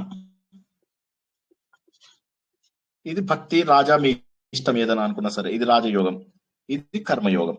కర్మయోగం, రాజయోగం, భక్తి యోగం ఈ మూడు కూడా జ్ఞాన యోగంలో కలిసిపోతున్నాయి. ఇంకో కలర్ పెట్టనా? లైట్ పడుతుంది సార్, లైట్ పడి కనపడటం లేదు. సరే సరే చూడండి. ఇది జ్ఞానం. కనిపిస్తుందా? ఇప్పుడు కనిపిస్తుందా? ఒకసారి చూడండి. కనిపిస్తుంది సార్. కొంచెం కిందకి పెట్టండి సార్. అది లైట్ పడుతుంది పైన. లైట్ పడుతుంది సార్. లైట్ పడుతుంది. ఇప్పుడు బాగుంది సార్. కనిపిస్తుంది సార్. ఇది ఏదైతే ఉందో ఇది మోక్షం. మోక్షానికి ఏ కలర్ గీత వెళ్తుందండి? ఏంటి సార్ అర్థం? మోక్షం రావాలంటే ఏ కలర్ గీత వెళ్ళాలి? Red colour. రెడ్ కలర్ గీతను ఏమంటారు? రెడ్ కలర్ గీతను ఏమంటారు? జ్ఞానం. ఇవి మూడు ఏంటండి? గ్రీన్ కలర్ ఏంటి? ఈ గ్రీన్ కలర్ కర్మయోగం, భక్తి యోగం, రాజయోగం. కర్మయోగం, భక్తి యోగం, రాజయోగం అవి వెళ్ళి ఎందులో కలుస్తున్నాయండి? జ్ఞానంలో కలుస్తుంది. జ్ఞానం ఎక్కడికి వెళ్తుందండి? మోక్షం. మోక్షం దగ్గరికి. సో జ్ఞానం అనేటటువంటిది ఏదైతే ఉందో జ్ఞానము మోక్షానికి దగ్గరికి తీసుకెళ్తుంది. కానీ జ్ఞానము మోక్షము ఒకటి కాదు. అర్థమైందా లేదా? సత్యం అంటే మోక్షం సార్. ఇప్పుడు అర్థమైంది సార్. అర్థమైంది. జ్ఞానము కర్మ గాని భక్తి గాని జ్ఞానం దగ్గరికి తీసుకువెళ్తుంది. జ్ఞానం అంటే కాదు. అన్ని కూడా ఇంతవరకు అర్థమైందా లేదా చెప్పండి. ఇప్పుడు మళ్ళీ ఒకసారి ఇంతవరకు అర్థమైందా లేదా? ఇప్పుడు నేను చెప్పిన 4 గీతల గురించే మాట్లాడండి. కొత్త పదములు ఉపయోగించగద్దు. అర్థమైంది సార్. మోక్షము అంటే సత్యము తెలుసుకోవడము, ఆత్మ గురించి తెలుసుకోవడము అనే దాన్ని మోక్షం అంటారని తెలుసుకున్నాం మనం. ఓకే, ఆ మోక్షం యొక్క లక్షణాలు ఏంటి అనేవి కూడా తెలుసుకున్నాం. ఏమిటి మోక్షం యొక్క లక్షణాలు? ఆనందంగా ఉండడము, జన్మరాహిత్యము, బంధ విముక్తి, ఇవన్నీ కూడా మోక్షం యొక్క లక్షణాలు. కానీ మోక్షం అంటే ఏంటి? నా గురించి నేను తెలుసుకునే సత్యం. సో అది తెలుసుకోవడానికి జ్ఞానం అనేటటువంటిది ఏదైతే ఉందో ఈ జ్ఞానము సత్యాన్ని తెలుసుకోవడానికి మనకు ఉపయోగపడుతుంది. జ్ఞానం అంటే ఏంటి? ఇంట్లో నా కొడుకు మంచాడు అది ఇది అని చెప్పేసి అనుకుంటూ ఉంటాం. ఓకే, అప్పుడు ఎవడో వచ్చి నీ కొడుకు మంచాడు కాదు అని చెప్పి చెప్తాడు. ధృతరాష్ట్రుడికి దుర్యోధనుడు మంచాడు కాదయ్యా అని చెప్పి చెప్తాడు. చెప్తే అప్పటిదాకా తన కొడుకు మంచాడు అనుకుంటున్నాడు. 10 మంది వచ్చి చెప్పేసరికి ఏమవుతుంది? అరే నా కొడుకు మంచివాడు కాదు, సత్యం తెలిసింది. దేని ద్వారా? జ్ఞానం ద్వారా సత్యం తెలిసింది. సో కాబట్టి తెలుసుకుంటే సత్యం తెలుస్తుంది. సత్యం తెలిసినప్పుడు you will take an action. ఏదనేది అక్కడ వేరు, ఇక్కడ ప్రస్తుతానికి మనకు మోక్ష సాధన. మోక్షం అనేటటువంటిది మన లక్ష్యం. ఆ మోక్షం చేరుకోవడానికి సాధనము జ్ఞానము. దీనికోసం మనం ఏం చేస్తున్నాము? కర్మలన్నీ చేయడం వల్ల ఏమవుతుంది? ఈ కర్మలు అజ్ఞానాన్ని, అవిద్యను తొలగించవు. ఎందుకంటే కర్మలు ఏవైతే ఉన్నాయో అవి అవిద్యను తొలగించవు. కర్మ వెళ్తుందంటే కర్మలంటే ఏంటి? పూజలు చేయడము, పునస్కారాలు చేయడము, నోములు చేయడము, అభిషేకం చేయడము, వ్రతాలు చేయడము, ఇవన్నీ జ్ఞానాన్ని కలిగించవు. ఇవన్నీ పుణ్యాన్ని కలిగించవచ్చు. కానీ జ్ఞానాన్ని కలిగించవు. Yes are no? కర్మలు అజ్ఞానానికి, ఉదాహరణకి కర్మలు, ఇప్పుడు ఈ రూమ్ లోపల చీకటి ఉంది, చీకటి ఉండగానే నేను ఏం చేశాను, రకరకాల కర్మలు చేశాను, స్తోత్రం చేశాను, అరుపులు అరిచాను, కేకలు పెట్టాను, ఇలా డాన్సులు చేస్తారు కదా, పిచ్చి డాన్సులు, ఆ పిచ్చి డాన్సులు చేశాను. ఇక్కడ దీపం లేకుండా ఈ రూమ్ లో వెలుతురు వస్తుందా? అంటే కర్మల వల్ల కర్మలు కూడా అజ్ఞానానికి వ్యతిరేకం కాదు. అవి కర్మలు అజ్ఞానానికి వ్యతిరేకమైనప్పుడే అజ్ఞానాన్ని పోగొడతాయి. అజ్ఞానాన్ని పోగొట్టాలి అంటే అజ్ఞానానికి ఎగెనిస్ట్ గా పనిచేసేది ఒకటి కావాలి, అంతేనా కదా? ఇప్పుడు ఒక రావణాసురుడు ఉన్నాడు అంటే రావణాసురుడికి ఎగెనిస్ట్ గా పనిచేసేది రాముడి యొక్క శక్తి, అది కావాలి. అదే విధంగా అజ్ఞానాన్ని పోగొట్టడానికి ఒక పవర్ఫుల్ వెపన్ కావాలి. అది నువ్వు కర్మ అనుకున్నావు అనుకో, కర్మ అనేటటువంటిది అజ్ఞానానికి వ్యతిరేకం కాదు. పూజలు, యాగాలు, ధార్మిక కార్యాలు ఇవన్నీ కూడా ఏవైతే ఉంటాయో ఇవి అవిద్యను తొలగించవు, ఎందుకంటే అవిద్యకు వ్యతిరేకం కావవి. విద్య ఒక్కటే అవిద్యకు వ్యతిరేకం. విద్య అంటే జ్ఞానం, ఆలోచన ఒక్కటే అవిద్యకు వ్యతిరేకం. కాబట్టి అది ఎట్లా ఉంటుందంటే, అది రాగానే, విద్య రాగానే అవిద్య ఆటోమేటిక్ గా వెళ్ళిపోతుంది, జ్ఞానం రాగానే అజ్ఞానం వెలిగిపోతుంది. అంటే ఎందుకోసమో అంటే కర్మ అనేసరికి ఏమైపోతుంది అంటే, నేను చేస్తున్నాను, నేను చూస్తున్నాను, నేను అయింది, నా వల్ల అయింది, నేను ఇలా చూసుకున్నాను, అహంకారం కాదు కానీ నేను అనే భావన ఉంటుంది. అది ఆత్మతత్వం కాదు. నేను అనే భావన పోయినప్పుడే అది జ్ఞానం. కాబట్టి అది వచ్చిన మరుక్షణము మనకు వెంటనే మనకు మోక్షానికి దగ్గరికి వెళ్ళిపోతాం మనం, జ్ఞానం అన్నమాట. అంటే ఏంటంటే కర్మ అనేది అవిద్య అనేది రెండు ప్యారలల్ గానే వెళ్తుంటాయి, పెద్ద ఒకదాన్ని ఒకటి అపోజిట్ చేయవు. రావణాసుడు పక్కన కుంభకర్ణుడు ఉన్నాడు అనుకోండి, వాళ్ళిద్దరు ఒకరినొకళ్ళని చంపుకుంటారా? హలో, జవాబు చెప్పండి. రావణాసుడిని చంపాలంటే రాముడు రావాలి. అదే విధంగా అవిద్యకు కర్మకాండాలన్నీ పనిచేయవు. కర్మకాండాలు శుద్ధి చేస్తాయి, మనస్సును శుద్ధి చేయగలుగుతాయి. కానీ ఏదైతే మన రూట్ కాజ్ ఉందో ఆ రూట్ కాజ్ ఏంటి? జ్ఞానం.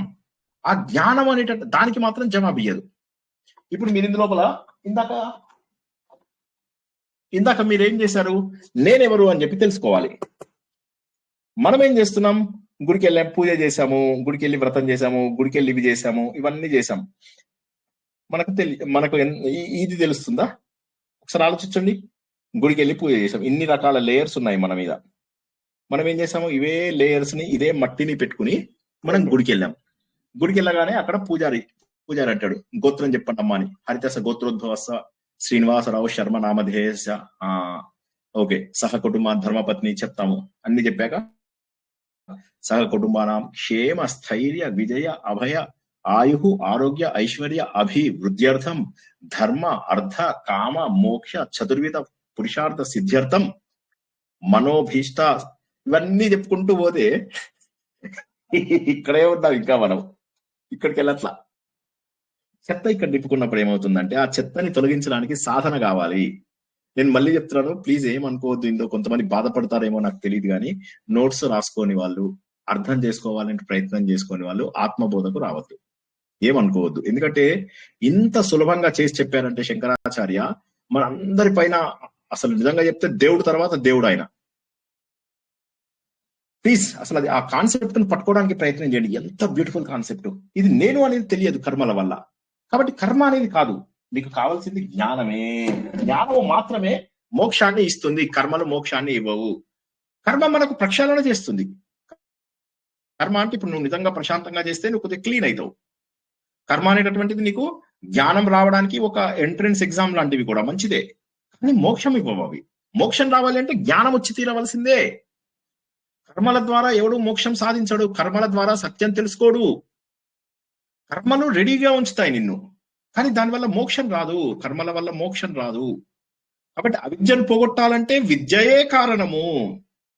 విద్య వచ్చిన తర్వాత మాత్రమే మనము ముందుకు వెళ్ళగలుగుతాము. మనలో ఉన్నటువంటి గత వారం మళ్ళీ తెలుసుకున్నది ఏంటి?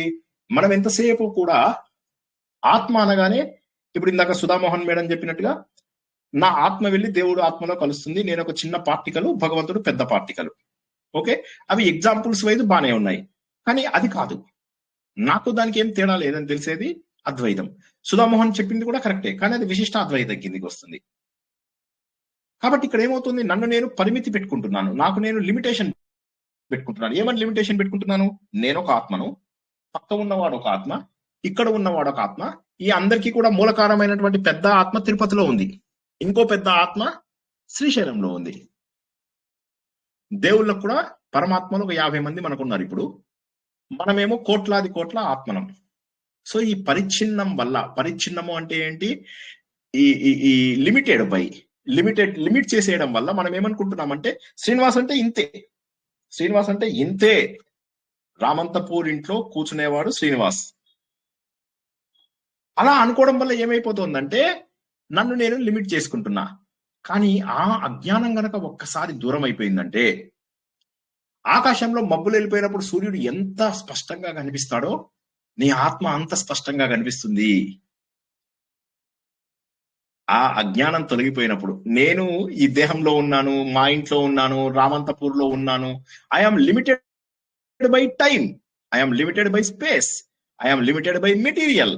మెటీరియల్ ఈ శరీరం, టైం 9:56 స్పేస్ రామంతపూర్, రామంతపూర్ లో 9:50 ఈ శరీరం ధరించినటువంటి శ్రీనివాసు ఉన్నాడు అనే దాన్ని పరిచ్ఛిన్నం అంటారు.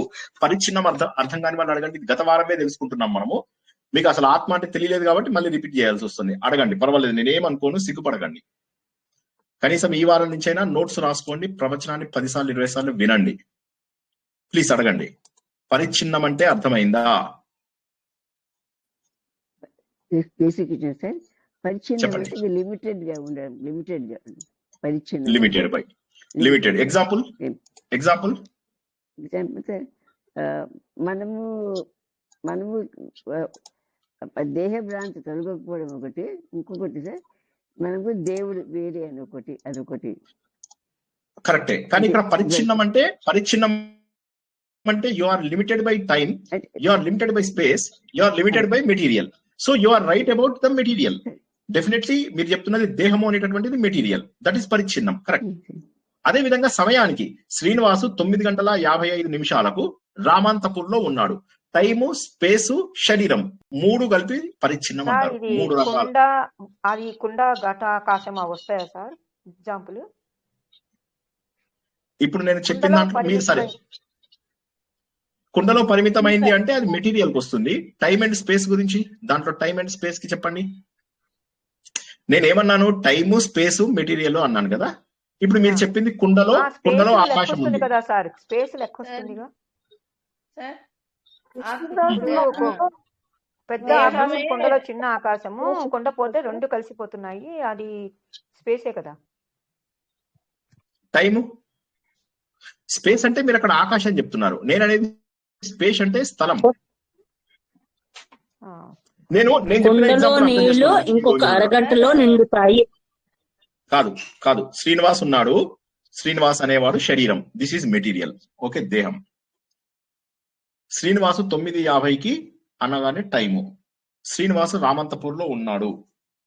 శ్రీనివాస్ అనే శరీరం వేసుకుని శ్రీనివాసు రామంతపూర్ లో, శ్రీనివాసు 9:50 అని చెప్పి ఏదైతే చెప్పామో దాన్ని టైము, స్పేసు, మెటీరియల్. ఇలా మనం ఒకసారి టైం తోని లిమిట్ చేస్తున్నాం మనని మనము, ఒకసారి స్పేస్ తోటి లిమిట్ చేస్తున్నాము, ఒకసారి మెటీరియల్ తో లిమిట్ చేసుకుంటున్నాం మనని మనము.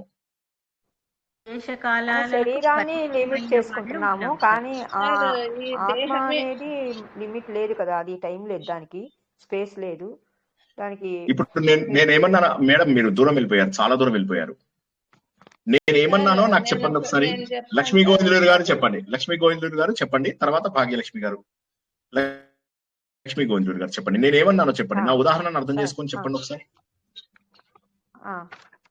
అంటే పరిచ్ఛిన్నము అంటే ఒక చోటికి పరిమితం అయిపోయినది, అది ఒక చోటికి అన్నానా నేను?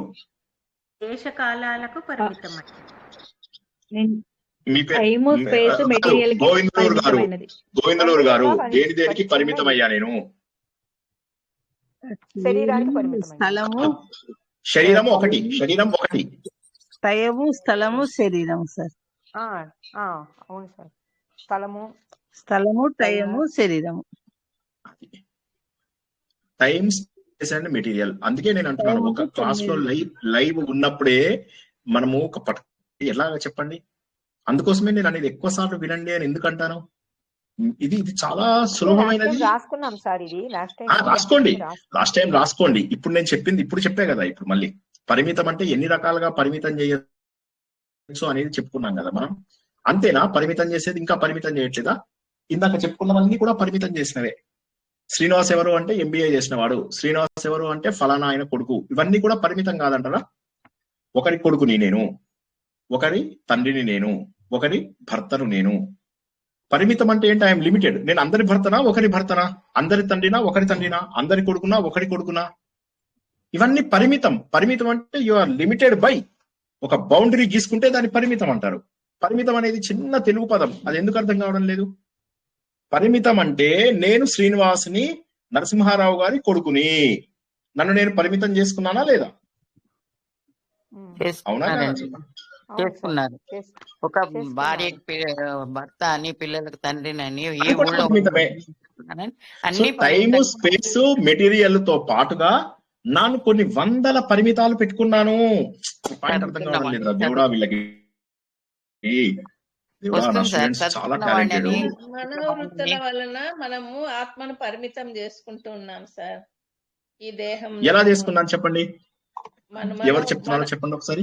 మన చెప్పండి. మనోవృత్తుల వలన ఆత్మను మనం పరిమితం చేసుకుంటా ఉన్నాము. ఈ దేహం నేను, ఇది నేను, ఈ ఊర్లో ఉన్నాను, ఈ టైంలో నేనున్నానని ఇట్లా మనం మనం మన మన చెప్పండి. ఇంకో 10 చెప్పాలి మీరు. 10 చెప్పండి. ఇప్పుడు 10 చెప్పండి. 2-3 చెప్పారు, ఇంకో 10 చెప్పండి.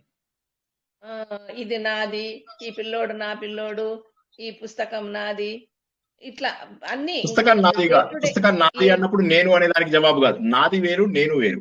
ఈ డే టు డే లో మనకు సంభవించేటివన్నిటి కూడా మనకు పరిమితం చేసుకుంటూ ఉన్నాం. మనకు పరిమితం. నేను అంటున్నది నాకు కాదు, నేను అనే దానికి చెప్పండి. నాకు అంటే నా ఇల్లు నాది, స్థలం నాది కాదు నేను అనేది. ఈ దేహము నాది. నాది అంటే మళ్ళీ మీరు అది ఓన్ అయినట్టుంటుంది. నేను మీకు for some reason I fail to explain. నేను వేరు, నాది వేరు. నేను వేరు, నాది వేరు. నాది అంటే వాట్ ఐ ఓన్, నేను అంటే వాట్ ఐ యామ్. వాక్యాల్లో రావాలి. నేను టీచర్ని అలా చెప్పండి. చెప్పండి. కరెక్ట్. నేను ఒకరికి భర్తని, ఒకరికి కొడుకుని, ఒకరికి తండ్రిని, ఒక పనికి ఒక ఆఫీస్ లో గుమస్తా అని అలా అలా పరిమితం చేసుకుంటున్నాం మనల్ని మనము పరిమితం చేసుకుంటున్నాము. అదే ఈ శ్లోకము. ఎంత బ్యూటిఫుల్ గా ఉంది చెప్పండి. అదొకసారి మళ్ళీ ఇందాక ఎవరు చదివారో ఇంకొకసారి చదవండి ఆ శ్లోకంని. అజ్ఞానం వల్ల ఆలోచన చేసుకోవటం లేదు. మబ్బులు పోతే సూర్యుడు కనిపించినట్లు అజ్ఞానం పోయినప్పుడు నేను శరీరం కాదన్న విషయం తెలుస్తుంది. దేహం నేను అనుకోవటం అజ్ఞానం. మాట ఎక్కడ వచ్చింది చెప్పండి? కాదు, ఒక్క నిమిషం. శరీరం అనే పదం ఎక్కడ వచ్చిందో చెప్పండి నాకు. లాస్ట్ వీక్ చెప్తున్నాను సార్. లాస్ట్ వీక్ మీరు అన్నది చెప్తున్నాను. లాస్ట్ వీక్ వద్దన్నాను కదా. లాస్ట్ వీక్ వద్దు. లాస్ట్ వీక్ అర్థం కాలేదనే మళ్ళీ కొత్త పద్ధతిలో చెప్తున్నా. లాస్ట్ వీక్ కూడా కరెక్టే, కానీ లాస్ట్ వీక్ ది ఒక లిమిటేషన్ మాత్రమే. ఇప్పుడు నేను మల్టిపుల్ లిమిటేషన్స్ ఇస్తున్నాను. ఎవరైనా 4వ శ్లోకంది మీనింగ్ చదవండి. అజ్ఞానం వల్ల ఆత్మ పరిమితమైనదిగా కనిపిస్తుంది.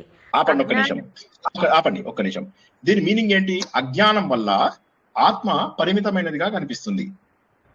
నేను ఇక్కడ కూర్చున్నాను, నేను రామంతపూర్ లో ఉన్నాను, నేను 9:30కు ఇక్కడ కూర్చున్నాను, నేను ఈ శరీరం ధరించి ఉన్నాను, నేను ఒక కంపెనీలో పనిచేస్తున్నాను, నేను ఒక పిల్లకి తండ్రిని, నేను ఒక భార్యకి ఒక భర్తని, నేను ఒక మిత్రుడికి మిత్రుడిని, నేను ఒక శత్రువుకి శత్రువుని. ఇప్పుడు నా గురించి ఇన్ని రకాల డెఫినేషన్స్ లో ఇవన్నీ కూడా నేను ఆత్మనే అనుకుంటున్నాను. నేను అనేది ఆత్మ. కానీ ఆత్మని ఎన్ని రకాలుగా తప్పు భావన చేశాను చెప్పండి? అర్థం కాలేదా ఎవరికి? నేను అనేది ఆత్మస్వరూపం. దాన్ని నేను ఏమంటున్నాను? నేను ఒకళ్ళకు భర్తను అంటున్నాను, ఒకళ్ళకు భార్యని అంటున్నాను, ఒకరికి పిల్లాన్ని అంటున్నాను, ఒకరికి తండ్రిని అంటున్నాను, ఒకరికి కొడుకుని అంటున్నాను, ఒకరికి గుమస్తాని అంటున్నాను, ఒకరికి సిటిజన్ ని అంటున్నాను. ఇలా నా ఆత్మని నేను ముక్కలుగా పరిమితంగా చేసుకుంటున్నాను.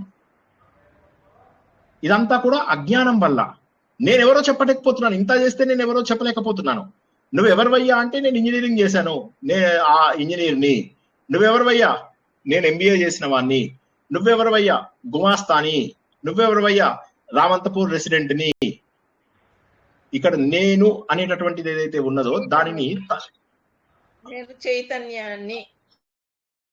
చైతన్యము శుద్ధ చైతన్యము ఆ మాట అన్నామండి ఇప్పటి వరకు మనం ఆ మాట అన్నామా ఇప్పటి వరకు చెప్పండి.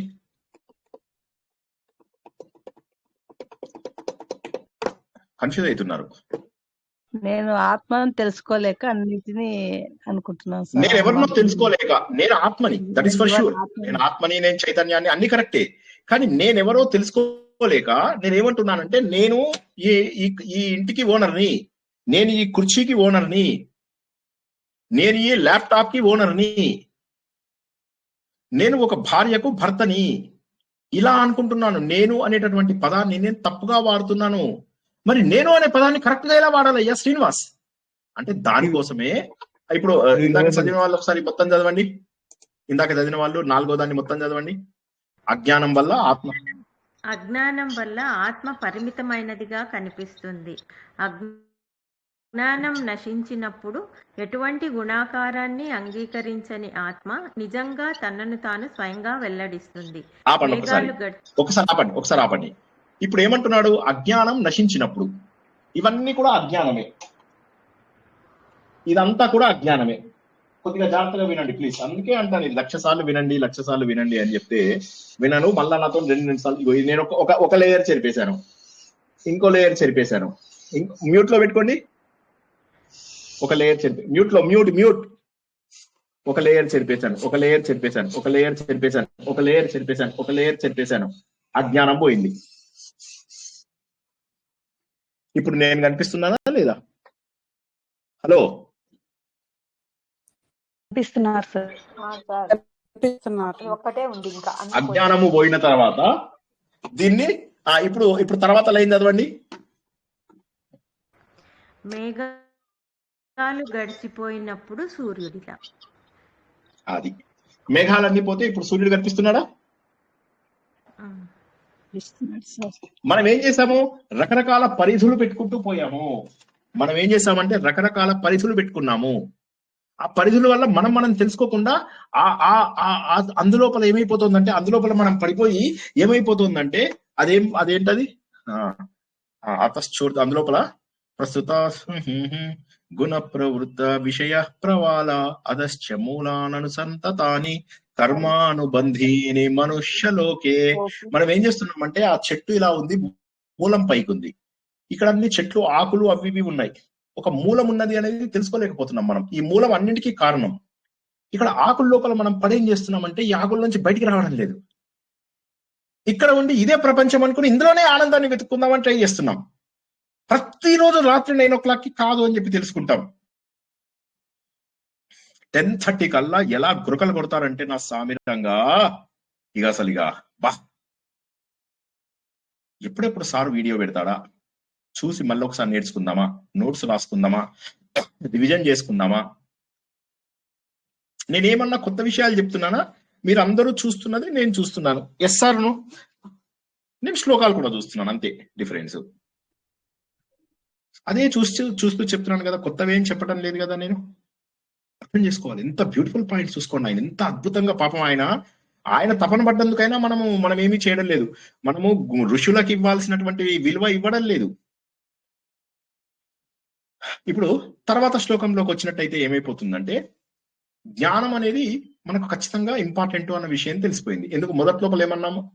వంట చేయడానికి అన్ని అవసరం, కానీ అగ్ని అవసరము. అన్నిటికంటే ఇంపార్టెంట్ అగ్ని. కాబట్టి అగ్ని అనే దాన్ని జ్ఞానం అంటాము అని చెప్పి తెలుసుకున్నాం. అన్నిటికంటే ముఖ్యమైనది, మోక్షం సాధించడానికి ముఖ్యమైనటువంటిది జ్ఞానము.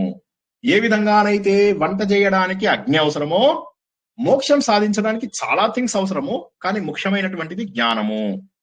తర్వాత ఏం తెలుసుకుందాం? మనం చేసేటటువంటి కర్మకాండాలు ఏవైతే ఉంటాయో అవి అజ్ఞానానికి అపోజిట్ ఉండవు. కాబట్టి ఏమైతుంది? అజ్ఞానాన్ని కొనసాగిస్తూ ఉంటాయి. పూజలు చేస్తాం, పురస్కారాలు చేస్తాం, అడ్డగోలు పారాయణలు చేస్తాం, రాత్రంతా చదువుతాం, పొద్దున్నంతా చదువుతాం, మెమొరీ ఎగ్జామ్స్ పోతాం, గోల్డ్ మెడల్స్ తీసుకుంటాం. జీవితంలో మాత్రం దిగజారిపోతున్నాం. అడ్డగోలు పారాయణలు ఎందుకు చేస్తారో తెలియదు, ఎందుకు చేస్తారో తెలియదు. ఇంత 1% కూడా. కాబట్టి క్రియ అజ్ఞానాన్ని నాశనం చేయదు. ఎందుకంటే అది అజ్ఞానంతో విభేదించదు లేదా వ్యతిరేకించదు. మరి ఏం కావాలి నాకు? కాంతి గాఢ చీకటిని నాశనం చేసినట్టుగా జ్ఞానం నిజంగా అజ్ఞానాన్ని నాశనం చేస్తుంది. ఒక్క జ్ఞానం మాత్రమే అజ్ఞానాన్ని ఎంత బ్యూటిఫుల్ ఎగ్జాంపుల్ ఇచ్చాడైనా. ఇప్పుడు మనం ఏమనుకున్నాము, అజ్ఞానం వల్ల మన ఆత్మ ఇలా లిమిటెడ్ అయినట్టు అనిపిస్తోంది. కానీ ఒకసారి కనుక ఆ చెత్తనంతా తొలగించుకుంటూ పోతే మేఘాలు పోయిన తర్వాత సూర్యుడు ఎంత అందంగా కనిపిస్తాడో ఇది అంత అందంగా కనిపిస్తుంది. మరి నేను ఏం చేయాలి అంటే జ్ఞాన సాధన చేయాలి. జ్ఞాన సాధన అంటే ఏంటండి? ఎవరైనా చెప్పండి జవాబు. 5వది చదవవా? ఇందాక ఎవరు చదివారు? సౌజన్య మీరా చదివింది? మాధవి చదవండి ఒకసారి. 5వది చదవమ్మా. 5వది మీనింగ్. నిరంతరం జ్ఞాన సాధన చేయడం వల్ల అజ్ఞానంతో కళంకితమైన ఆత్మ శుద్ధి అవుతుంది మరియు తర్వాత స్వయంగా అదృశ్యమవుతుంది. బురద నీటిని శుభ్రపరిచిన తర్వాత కటక గింజ పొడి స్థిరపడినట్లు. రైట్. ఇప్పుడు ఏమైపోతుందంటే, ఎవరైనా జవాబు చెప్పండి. నిరంతరము జ్ఞాన సాధన. ఈ ఒక్కటే చిన్మయ మిషన్ వాళ్ళది. ఇది చిన్మయ మిషన్ అంటే ఏంటి? టాప్ క్లాస్ వాళ్ళ. మన ఈ పీఠాలు మఠాలు వీళ్ళలాగా దొబ్బి తినే గ్యాంగులు కావు అవి. చిన్మయ మిషన్ అమోఘమైనటువంటి జ్ఞానాన్ని ఇస్తారు వాళ్ళు. చిన్మయ మిషన్ ఆన్లైన్ లో వీడియోలు చూడండి ఎంత బాగుంటాయో. కళ్ళలోంచి నీళ్లు తిరుగుతాయి, అంత సంతోషపడతారు తెలుసా. జ్ఞాన సాధన అంటే ఏంటి చెప్పండి ఎవరన్నా?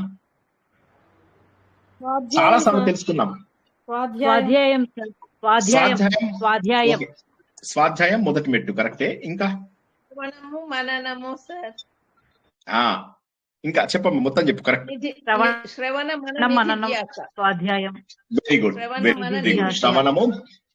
శ్రవణం మననం నిధిధ్యాసనం. దీన్ని ఏమంటారు? జ్ఞాన సాధన. రాసుకోండి కావాలంటే. జ్ఞాన సాధన అనగా శ్రవణము మననము నిధిధ్యాసన. ఇప్పుడు శ్రవణం అంటే ఏంటంటే ఇలా వినడం. మననం అంటే ఏంటంటే నేను నోరు పోయేలాగా అరుస్తూ చెప్తా కదా, అయ్యో బాబాయ్ వినండిరా, ఇంకోసారి వినండిరా దేవుడా, మీ కాళ్ళు పట్టుకుంటా, అన్ని చెప్తా. అది రిపీటెడ్ గా వినాలి. విని ఎక్కడైనా డౌట్ వచ్చినప్పుడు ఆపుతాం వీడియోని. ఏం చెప్పాడు సార్ ఇప్పుడు? నేను కర్రెగుండడు గడ్డం ఉండేసరికి పిచ్చోడు అనుకున్నా. ఇప్పుడు అది కాదని చెప్పి తెలిసింది. ఏదో కొత్త పాయింట్ చెప్పాడు. అది వెళ్ళి గూగుల్లో సెర్చ్ చేయాలి. ఇది మా సార్ చెప్పిన దాని మీనింగు. రాసుకోండి. వచ్చే వారం ఇదే క్లాస్ లోపల మళ్ళీ ప్రశ్న అడగండి. అయిపోయా. దాన్ని మననం అంటారు. మననం అంటే రిపిటేషన్ అండ్ సందేహ నివృత్తి. రిపిటేషన్ అంటే ఏమంటారండి? రిపిటేషన్, రిపీట్ చేయడం. పునశ్చరణ. మళ్ళీ చదివి దాన్ని ఏం చేయాలి మనము? సందేహాలు నివృత్తి చేసుకోవాలి. మిమ్మల్ని ఎందుకు మాటకి డౌట్స్ అడగండి అంటాను. చెప్పుకుపోతూ సార్ మంచిగా చెప్పాడని చప్పట్లు కొడితే నాకేం రాదు. మీకు అర్థమయ్యి మీ లోపల ఒక్కరు మారినా నా జీవితం నేను ఒకటి సాధించినట్టే అనుకుంటా. ఎందుకంటే వివేకానందుడు, రామకృష్ణ పరమహంస వీళ్ళందరూ ఆలోచించారు ఏం చేయాలి మనము. 2 మార్గాలు. ఒకటి ఏంటంటే దాటి అటువైపు వెళ్ళిపోవాలా, ఆనందం ఉన్న వైపు. అది ఓకే. ఇప్పుడు నేను చెప్తున్నది వేరు. సో ఇప్పుడు ఇక్కడ రామకృష్ణ పరమహంస వీళ్ళందరూ ఏం చేశారు? అటువైపు వెళ్దామా? అవును, తెలుసుకున్న విషయాలనే అందరికీ చెప్పాలా అని చెప్పేసి మళ్ళీ వెనక్కి వచ్చి తెలుసుకున్నవన్నీ కూడా అందరికీ చెప్పారు. వారి మార్గంలో మనం అందరము నడవాలి. మనం తెలుసుకున్నటువంటి సత్యాన్ని అవతల వాళ్ళకి తెలియజేయాలి. చాలా మంది ఆ ఆనందాన్ని అనుభవిస్తూ మోక్ష మార్గంలో వెళ్ళిపోయారు, జీవన్ముక్తులుగా ఉన్నారు. తర్వాత ఇక మళ్ళీ జన్మనెత్తకుండా వెళ్ళిపోయారు. కానీ కొంతమంది వెనక్కి వచ్చి మళ్ళీ వేరే వాళ్ళకి చెప్పాలి అని చెప్పేసి నిశ్చయించుకున్నారు. అది గుర్తుంచుకోండి. కాబట్టి శ్రవణం, మననం, నిధిధ్యాసనం. నిధిధ్యాసనం అంటే ప్రింటింగ్, గుర్తేసుకోవడం, పర్మనెంట్ గా ఫిక్స్ చేయడాన్ని నిధిధ్యాసనం అంటారు. అలా చేయడం ద్వారా ఏం జరుగుతుందంటే ఇప్పటిదాకా అజ్ఞానంతో కలంకితమైనటువంటి ఆత్మ ఏదైతే ఉందో, అంటే మన నేను అనే దానిపైన ఈ నేను అనేటటువంటి మంచిది ఏదో అజ్ఞానం వల్ల ఏమైంది? కలుషితం అయిపోయింది. ఇంత సాధన చేసి దీన్ని క్లీన్ చేస్తున్నాం. అజ్ఞానం ద్వారా కలుషితమైనటువంటిది జ్ఞానం వేస్తే ఎలా క్లీన్ అవుతుందో తెలుసా అంటున్నాడు ఆయన. ఎలా క్లీన్ అవుతుందంటే లాస్ట్ టైం చెప్పాను, ఆలం ఒకటి ఉంటుందని చెప్పి కదా, ALUM. అది డబల్ సల్ఫేట్ అన్నమాట. అది వచ్చి ఏ విధంగానైతే మురికినంతటిని పోగొట్టి అది కూడా మాయమైపోతుంది. అంటే ఆ టైంలో జ్ఞానం కూడా ఉండదు. ఇంకా ఎప్పుడైతే మనకు మోక్షం వస్తుందో, మోక్షం వచ్చిన తర్వాత జ్ఞానం కూడా మనకు అవసరం లేదు. ఎందుకు? మోక్షము మన లక్ష్యం, జ్ఞానము మన ఆయుధం. ఇందాక మనం ఏమనుకున్నాము? కర్మయోగం, భక్తి యోగం, రాజయోగం ఇవన్నీ జ్ఞానయోగంలో కలుస్తాయి. జ్ఞానయోగం తీసుకెళ్లి మనకు మోక్ష యోగంలో పెడుతుంది. మోక్షం వచ్చిన తర్వాత జ్ఞానం కూడా అదృశ్యం అయిపోతుంది. ఏ విధంగానైతే ఆ కటక గింజ ఏదైతే ఉందో మనము ఏలం అని చెప్పేసి అనుకున్నామో, అది నీళ్ళలో వేస్తే బురద మొత్తం పోతుంది, అది కూడా అదృశ్యం అయిపోతుంది. సో కాబట్టి ఈ జ్ఞాన సాధన అనేటటువంటిది ఎంత గొప్పది అంటే నీకు మోక్షాన్ని ఇస్తుంది, తను కూడా అదృశ్యం అయిపోతుంది. ఉదాహరణకి ఏం చేస్తాం? ఒక ముళ్ళుని తీసి ఒక ముళ్ళుతోని ఇలా తీస్తాం. తీసిన తర్వాత 2 ముళ్ళని పడేస్తాం. ముళ్ళు వెళ్ళిపోయిన తర్వాత, శుభ్రంగా అయిపోయిన తర్వాత 2 ముళ్ళని పడేస్తాం. అదే విధంగా ఒక శవాన్ని కాలుస్తున్నాడు ఒకడు. కాలుస్తున్నప్పుడు దాన్ని ఇలా ఇలా ఇంకొక కర్రతోటి వాడు ఇలా మొత్తాన్ని సర్దుతాడు. అంతా అయిపోయాక మొత్తం కాలిపోయిన తర్వాత చేతిలో ఉన్న కర్రను కూడా అందులో పడేసి వెళ్ళిపోతాడు వాడు. దాన్ని తీసుకొని ఇది మళ్ళీ ఇంటికి పట్టుకెళ్దాం, లేకపోతే శ్మశానంలో ఇంకొక శవాన్ని కాల్చడానికి ఉంటుంది అనుకోడు వాడు. మరి దాన్ని కూడా కాల్చేస్తాడు. ఒక దూదిని కాల్చేయడానికి ఒక అగ్గిపుల్ల తీసి అందులో వేసామనుకో, దూది కాలిపోతుంది, సాధనమైనటువంటి అగ్గిపుల్ల కూడా కాలిపోతుంది. అదే విధంగా జ్ఞానం అనేటటువంటిది ఏదైతే అగ్గిపుల్ల ఉందో, ఆ అగ్గిపుల్ల దూది అనేటటువంటి కర్మలన్నింటినీ కాల్చేస్తుంది. అజ్ఞానం అంతా కూడా కాల్చేసి తను కూడా కాలిపోతుంది. కాలిపోయేసరికి ఇంకా మిగిలేదేంటి? జ్ఞానమే, మోక్షమే మిగులుతుంది. జ్ఞానం కూడా మిగలదు, మోక్షమే మిగులుతుంది. సార్ ఒక్కటి అడగచ్చు? అడగచ్చమ్మా, ఎందైనా అడగచ్చు, చెప్పండి.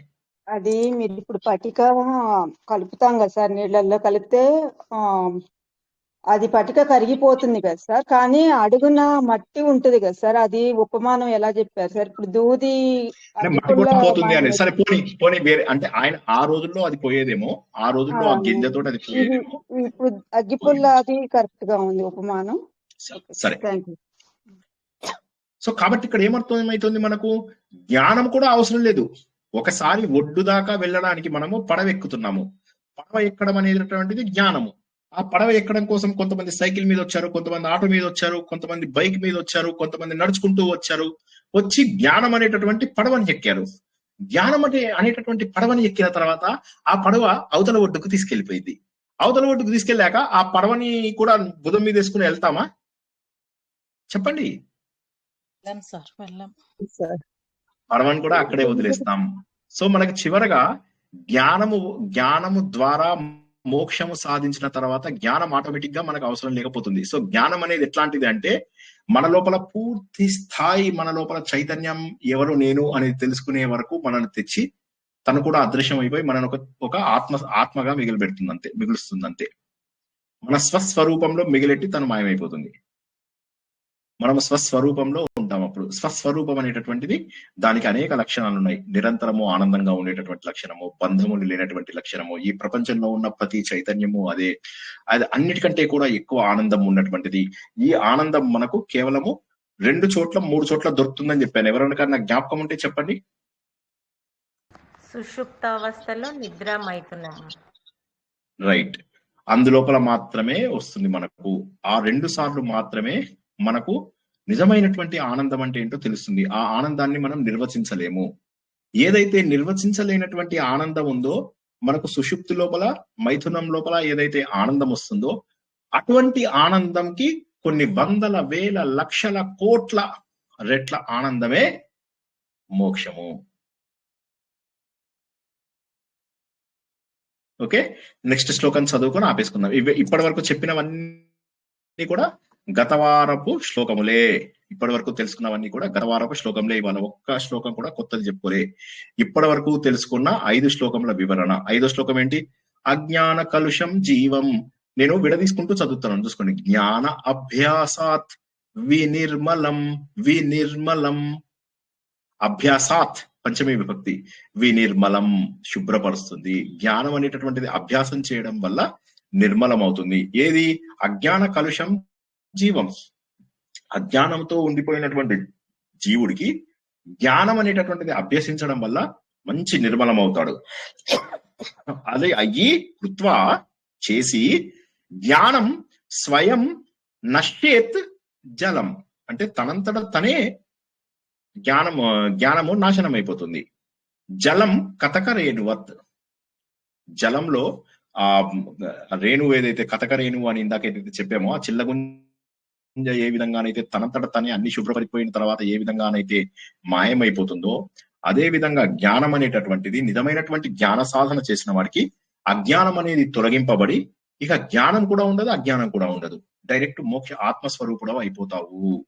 కాబట్టి జ్ఞానం చాలా గొప్పది, జ్ఞానం యొక్క సాధన గొప్పది. ఫలితము మోక్షము. చేయవలసినది జ్ఞాన సాధన. జ్ఞాన సాధన అంటే శ్రవణం, వినడం, మననం, రిపీటెడ్ గా వినడం, అర్థం చేసుకోవడం, సందేహాలు నివృత్తి చేసుకోవడం, నిధిధ్యాసనం, పర్మనెంట్ గా గుర్తుంచుకోవడం. ఇప్పుడు నేను ఇన్ని ఎగ్జాంపుల్స్ చెప్పడానికి, ఇన్నివి చెప్పడానికి నిధిధ్యాసనం, ఇది నేను ఇవాళ అసలు ప్రిపేర్ అయ్యే రాలేదు తెలుసా. నిధిధ్యాసనం అయితే ఇలా మీరు ఆటోమేటిక్ గా మీరు కూడా చెప్పగలరు. ఓకే, నెక్స్ట్ శ్లోకము విడదీసుకుంటూ చదువుదాము, తర్వాత వచ్చే వారం దాన్ని పూర్తిగా తెలుసుకుందాం. సంసార స్వప్న తుల్యోహి, సంసార స్వప్న తుల్యోహి, చాలా డైరెక్ట్ ఇది ఉంది. సంసారము స్వప్నము సమానము, తుల్యము సమనము. రాగద్వేషాది సంకుల, రాగద్వేషముల సంకులము, కులము అంటే గ్రూప్, సంకులం అంటే పెద్ద మంచిగా సమ్యక్ కులము, మంచిగా కలిసినటువంటివి. స్వకాలే సత్యవత్ భాతి, సత్యవత్ భాతి, స్వకాలే సత్యవత్ భాతి. ప్రబోధే సత్య సత్ భవేత్, ప్రబోధే మంచి బోధన, సత్య సత్ భవేత్, సత్య సత్ భవేత్. మీనింగ్ చదవండి ఎవరైనా. అనుబంధాలు, విరక్తి, అనుబంధాలు, విరక్తి మొదలైన వాటితో నిండిన ఈ ప్రపంచం ఒక కళ లాంటిది. అది కొనసాగుతున్నంత కాలం అది వాస్తవమైనదిగా కనిపిస్తుంది, కానీ మేల్కొని ఉన్నప్పుడు అది అవాస్తవంగా కనిపిస్తుంది. అంటే నిజమైన జ్ఞానం ఉదయించినప్పుడు అది అవాస్తవంగా అనిపిస్తుంది. ఇది అర్థం కాని వాళ్ళు ఎవరైనా ఉన్నారా? నా ఎక్స్ప్లెనేషన్ లేకుండా కూడా అత్యంత సులభంగా ఉందా లేదా చెప్పండి. నేను అవసరమా ఈ శ్లోకానికి? హలో హలో, ఎవరైనా మీనింగ్ చెప్పండి ఈ శ్లోకంది.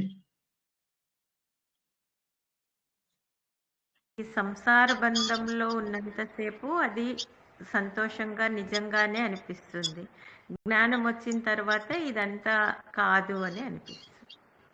దానికి ఉదాహరణ ఏంటి? మీరు చెప్పింది కరెక్ట్. దానికి ఉదాహరణ ఎలాగైతే నిద్రలో మనం కలగంటామో, కళ్ళు తెరిచి చూసినప్పుడు అదంతా అబద్ధం అని తెలుస్తుందో, అలాగే మనం జ్ఞానాన్ని తెలుసుకున్నప్పుడు ఇప్పుడు ఉన్న ఈ సంసారం, ఈ బంధాలు అన్ని కూడా కల లాంటివి, నిజం కాదు అనేది. వండర్ఫుల్, ఇద్దరు కూడా బాగా చెప్పారు. God bless you both. చక్కగా అయితే ఆత్మ సుఖము వీడిని ఆట కొరకు పాత్ర పోషణ చేసి సూత్రధారి విశ్రమించదని పాదం ఆశ్రయించి పరమ కరుణాంతరంగా శ్రీ పాండురంగా. జై శ్రీకృష్ణ. రేపు మళ్ళీ 2 ప్రవచనాలు ఉన్నాయి. అండ్ పొద్దున్నది మీరు లేరు కదా, సరే వదిలేయండి. సో రేపు రాత్రి మళ్ళీ 9 గంటలకు మనము ఆదిత్య హృదయాన్ని పూర్తి తత్వ విచారణ ద్వారా విష్ణు సహస్రనామానికి ఆత్మబోధకు సంబంధాన్ని కలుపుతూ మనం రేపు పురుష సూక్తానికి విష్ణు సహస్రనామానికి ఆదిత్య హృదయానికి సంబంధం కలుపుతూ రేపు ఆదిత్య హృదయంలో అత్యంత ముఖ్యమైనటువంటివి 2-3 శ్లోకాలని తెలుసుకుంటాం. ఓకే, మంచిగా ప్రతిది. ఇవి కష్టమైన టాపిక్స్, సులభమైన టాపిక్స్. అర్థమైతే చాలా సులువు, అర్థం చేసుకోకపోతే చాలా కష్టం. కాబట్టి ఆ స్థాయికి వెళ్ళాలి అంటే కొంత శ్రమ పెట్టండి అందరూ కూడా. ఈ గంట అయిపోగానే పడి నిద్రలు పోయినా పర్వాలేదు. పొద్దున లేచిన తర్వాత కనీసం 12 గంటల టైం ఉంటుంది. ఆ 12 గంటల్లో అడ్డగోలు పారాయణలు, అడ్డగోలు పండు, అడ్డగోలు గ్రూపుల నుంచి బయటకు వచ్చేయండి. ఇన్ని మన గ్రూపులలో అన్ని చెప్తున్నాం. చక్కగా సాధన చేయండి. కొన్ని రోజుల తర్వాత మీరే చెప్పి, ఇప్పుడు ఎంత బాగా చెప్పారు మాధవి, మాధురి ఇద్దరు కలిసి బాగా చెప్పారు, చక్కగా చెప్పారు. సో కాబట్టి అలాగా అందరూ కూడా ప్రయత్నం చేయండి. అందరూ కూడా ఆలోచన ద్వారా భగవంతుడికి దగ్గర అవుతారని ఆశిస్తూ ఈరోజు ప్రవచనాన్ని ఇక్కడికి ముగించుకుందాం. పునర్దర్శనం రేపు రాత్రి 9 గంటలకు ఆదిత్య హృదయం ప్రవచనం ద్వారా, తత్వబోధ ద్వారా. అంతవరకు కూడా అందరికీ శుభం భూయాత్. శుభరాత్రి. జై శ్రీకృష్ణ. జై శ్రీకృష్ణ. జై శ్రీకృష్ణ. జై శ్రీకృష్ణ. జై శ్రీకృష్ణ సార్. ఇక్కడ నేను ఒక మాట చెప్పొచ్చు సార్. కొన్ని అర్థమైన ఎక్స్ప్రెస్ చేయలేము సార్ కొన్ని మీరు అడిగినప్పుడు. పర్లేదండి, ఇవాళ ఒక్కరు కూడా తప్పు చెప్పలేదు తెలుసా, ఆనెస్టీ చెప్తున్నా, తప్పెవరు చెప్పలేదు. నేను కావాలని కొద్దిగా అట్లా అర్థమైన అది మనసులో ఉంటుంది కానీ బయటికి చెప్పేకి రాదు సార్ కొన్ని. అవును సార్, అది ఎక్స్ప్రెస్ చేయలేం సార్. అంటే దానికి కూడా అది కూడా ఒక ఆర్ట్ లాంటిది, ఎక్స్ప్రెస్ చేసేది కూడా. అలా అంటారా? ఏం పర్వాలేదు, కరెక్టే. మీకు అర్థమైతే మనకు అల్టిమేట్ గా ఏంటంటే అర్థం కావాలి. అండ్ నేను ఏమంటున్నానంటే ఇది అందరూ ప్రింట్ తీసుకోండి, 2-3 పేజీలు. ఏం ప్రింట్ తీసుకుంటే 2 రూపాయలు అవుతుంది. దానికి కూడా ఆలోచిస్తే ఎట్లా చెప్పండి? ప్రింట్ తీసుకొని ముందు పెట్టుకొని దాని పక్కన డిస్క్రిప్షన్ రాసుకొని నోట్స్ రాసుకుంటా ఉంటాం సార్, ప్రతిరోజు నోట్స్ రాసుకుంటూ ఉన్నాం. అందరూ రాసుకోండి, చక్కగా రాసుకోండి, చక్కగా మంచిగా నోట్స్ రాసుకోండి. చూడండి, మీకు నేనేమంటానంటే ఒక్క 2-3 నెలల పాటు కొద్దిగా ఇదవ్వండి. ఏప్రిల్ నుంచి మళ్ళీ మనం ప్రవచనాలు తగ్గించుకుంటాం కదా, అంతవరకు కొద్దిగా శ్రద్ధగా పెట్టుకోండి. అప్పుడు వారానికి ఒక్క ప్రవచనం చెప్పినా 2 ప్రవచనాలు చెప్పినా కూడా మీకు అన్ని అర్థమైపోవాలి. కొద్దిగా ఈ తపనను అర్థం చేసుకోండి. ఒక 3 నెలల పాటు కాస్త కష్టపడాలి, తప్పదు. కష్టపడితే కానీ ఇది మీకు ముందుకు వెళ్ళదు. మీరు కష్టపడలేదు, మీరు సార్ మాకు కష్టపడడం కుదరదు సార్ అంటే ఇది అర్థం కాదు. నేను చెప్పినట్టుగా ప్రెషర్ లో ఆలోచించండి. ఇదేంటి హిందూ ధర్మము, గుర్తుంచుకోండి, highly logical, highly advanced religion. And ఇది రిలీజన్ కూడా కాదు, ఇది ధర్మం. ఎంత లాజికల్ గా, ఎంత బుర్ర పెడితే అంత అర్థం అవుతాయి. ఇవాళ ఎంత స్ట్రెస్ చేశాను మిమ్మల్ని అందరినీ, ఆనెస్టీ చెప్పండి, దానివల్ల ఎంత చక్కగా అర్థమైంది. మోక్షం అన్న జ్ఞానం అన్న ఒకటే. బాగా అర్థమైంది సార్. మోక్షం అంటే సత్యం తెలుసుకోవడం అని ఇదివరకు చాలా సార్లు చెప్పారు సార్. మాదే తప్పు అసలు. మీరు ఎవరు తప్పు అనకూడదు, నేను బాధపడతా. తప్పు చెప్పలేదు ఎవరు, అందరు కరెక్ట్ చెప్పారు. కానీ ఏమైతుందంటే ఆ మిస్సింగ్ పీసెస్ కొన్నిటిని నేను ఇవాళ కనెక్ట్ చేశా. తప్పు ఎవరు చెప్పలేదు, ఒక్కళ్ళు కూడా తప్పు చెప్పలేదు. కానీ ఏమైతుంది, అందరూ సరైన డెఫినేషన్ చెప్పట్లేదు, 1-2 తప్ప. ఏమైంది, సత్యం తెలుసుకోవడం, నేను ఆత్మస్వరూపుడని అని చెప్పి తెలుసుకునేటటువంటిది ఏదైతే ఉంటుందో అంతే. ఆ ఒక్క సత్యం, స్వస్వరూప సాధన, ఆ స్వస్వరూప సాధన ఆత్మబోధ అని చెప్పి తెలుసుకుంది. అదే స్వస్వరూపమని చెప్పాలనుకున్నాను సార్, కానీ మీరు అది లాభము ఇక్కడ బానే ఉన్నాం కదా మోక్షం అని చెప్పనేటప్పటికల్లా అది కరెక్ట్ గా అదేమో అనుకున్నాను సార్. స్వస్వరూపం అని అర్థమైంది. ఆయన ఎవరు తప్పు చెప్పలేదు, మీరు ఎవరు తప్పు చెప్పలేదు. లక్షణాలు అందరూ చెప్పినవి లక్షణాలు, నేను అడిగింది నిర్వచనం. ఓకేనా? But anyway, I'm very happy. ఇవాళ క్లాస్ నేను మళ్ళీ చెప్తున్నాను, మీకు ఇది 100 సార్లు ఎవడో వచ్చి మీకు ఒక మంత్రం ఇచ్చి 1,00,000 సార్లు చేయమంటాడు, సచ్చినట్టు చేస్తారా? ఎవడో వచ్చి ఫలానా తీర్థయాత్రకి వెళ్దామంటాడు, 6-7 రోజుల స్కెడ్యూల్ పోయినట్టే. అందులో సగం టైం స్పెండ్ చేసిన ఇక్కడ ఆత్మబోధ నాకు చెప్తారు మీరందరూ, అసలు టైమే స్పెండ్ చేయడం లేదు మీరు. అది ప్రాబ్లం. ఇప్పుడు ఏప్రిల్లో మనం తగ్గించుకుంటాం ప్రవచనాలు, అందరికీ తెలుసు కదా. తెలిసినప్పుడు అంత లోపల వీలైనన్ని కొత్త సబ్జెక్టులు చెప్పించుకొని కంప్లీట్ చేయించుకుంటే మీకే లాభం. తర్వాత నాకంత సమయం లేదు కదా, దేవుడు అంటున్నాడు ఇంకా నీకు సమయం లేదంటున్నాడు. మరి అంత సమయం లేనప్పుడు మరి మీరేం చేయాలి? సార్కి సమయం లేదు, ఇక మనమే చూసుకోవాలి అని చెప్పి అనుకోవాలి. సో కాబట్టి నాకు సమయం లేదు, అంత లోపల మీరందరూ కూడా పూర్తి స్థాయి జ్ఞానయోగులుగా మారాలని ఆశిస్తున్నాను. జై శ్రీకృష్ణ.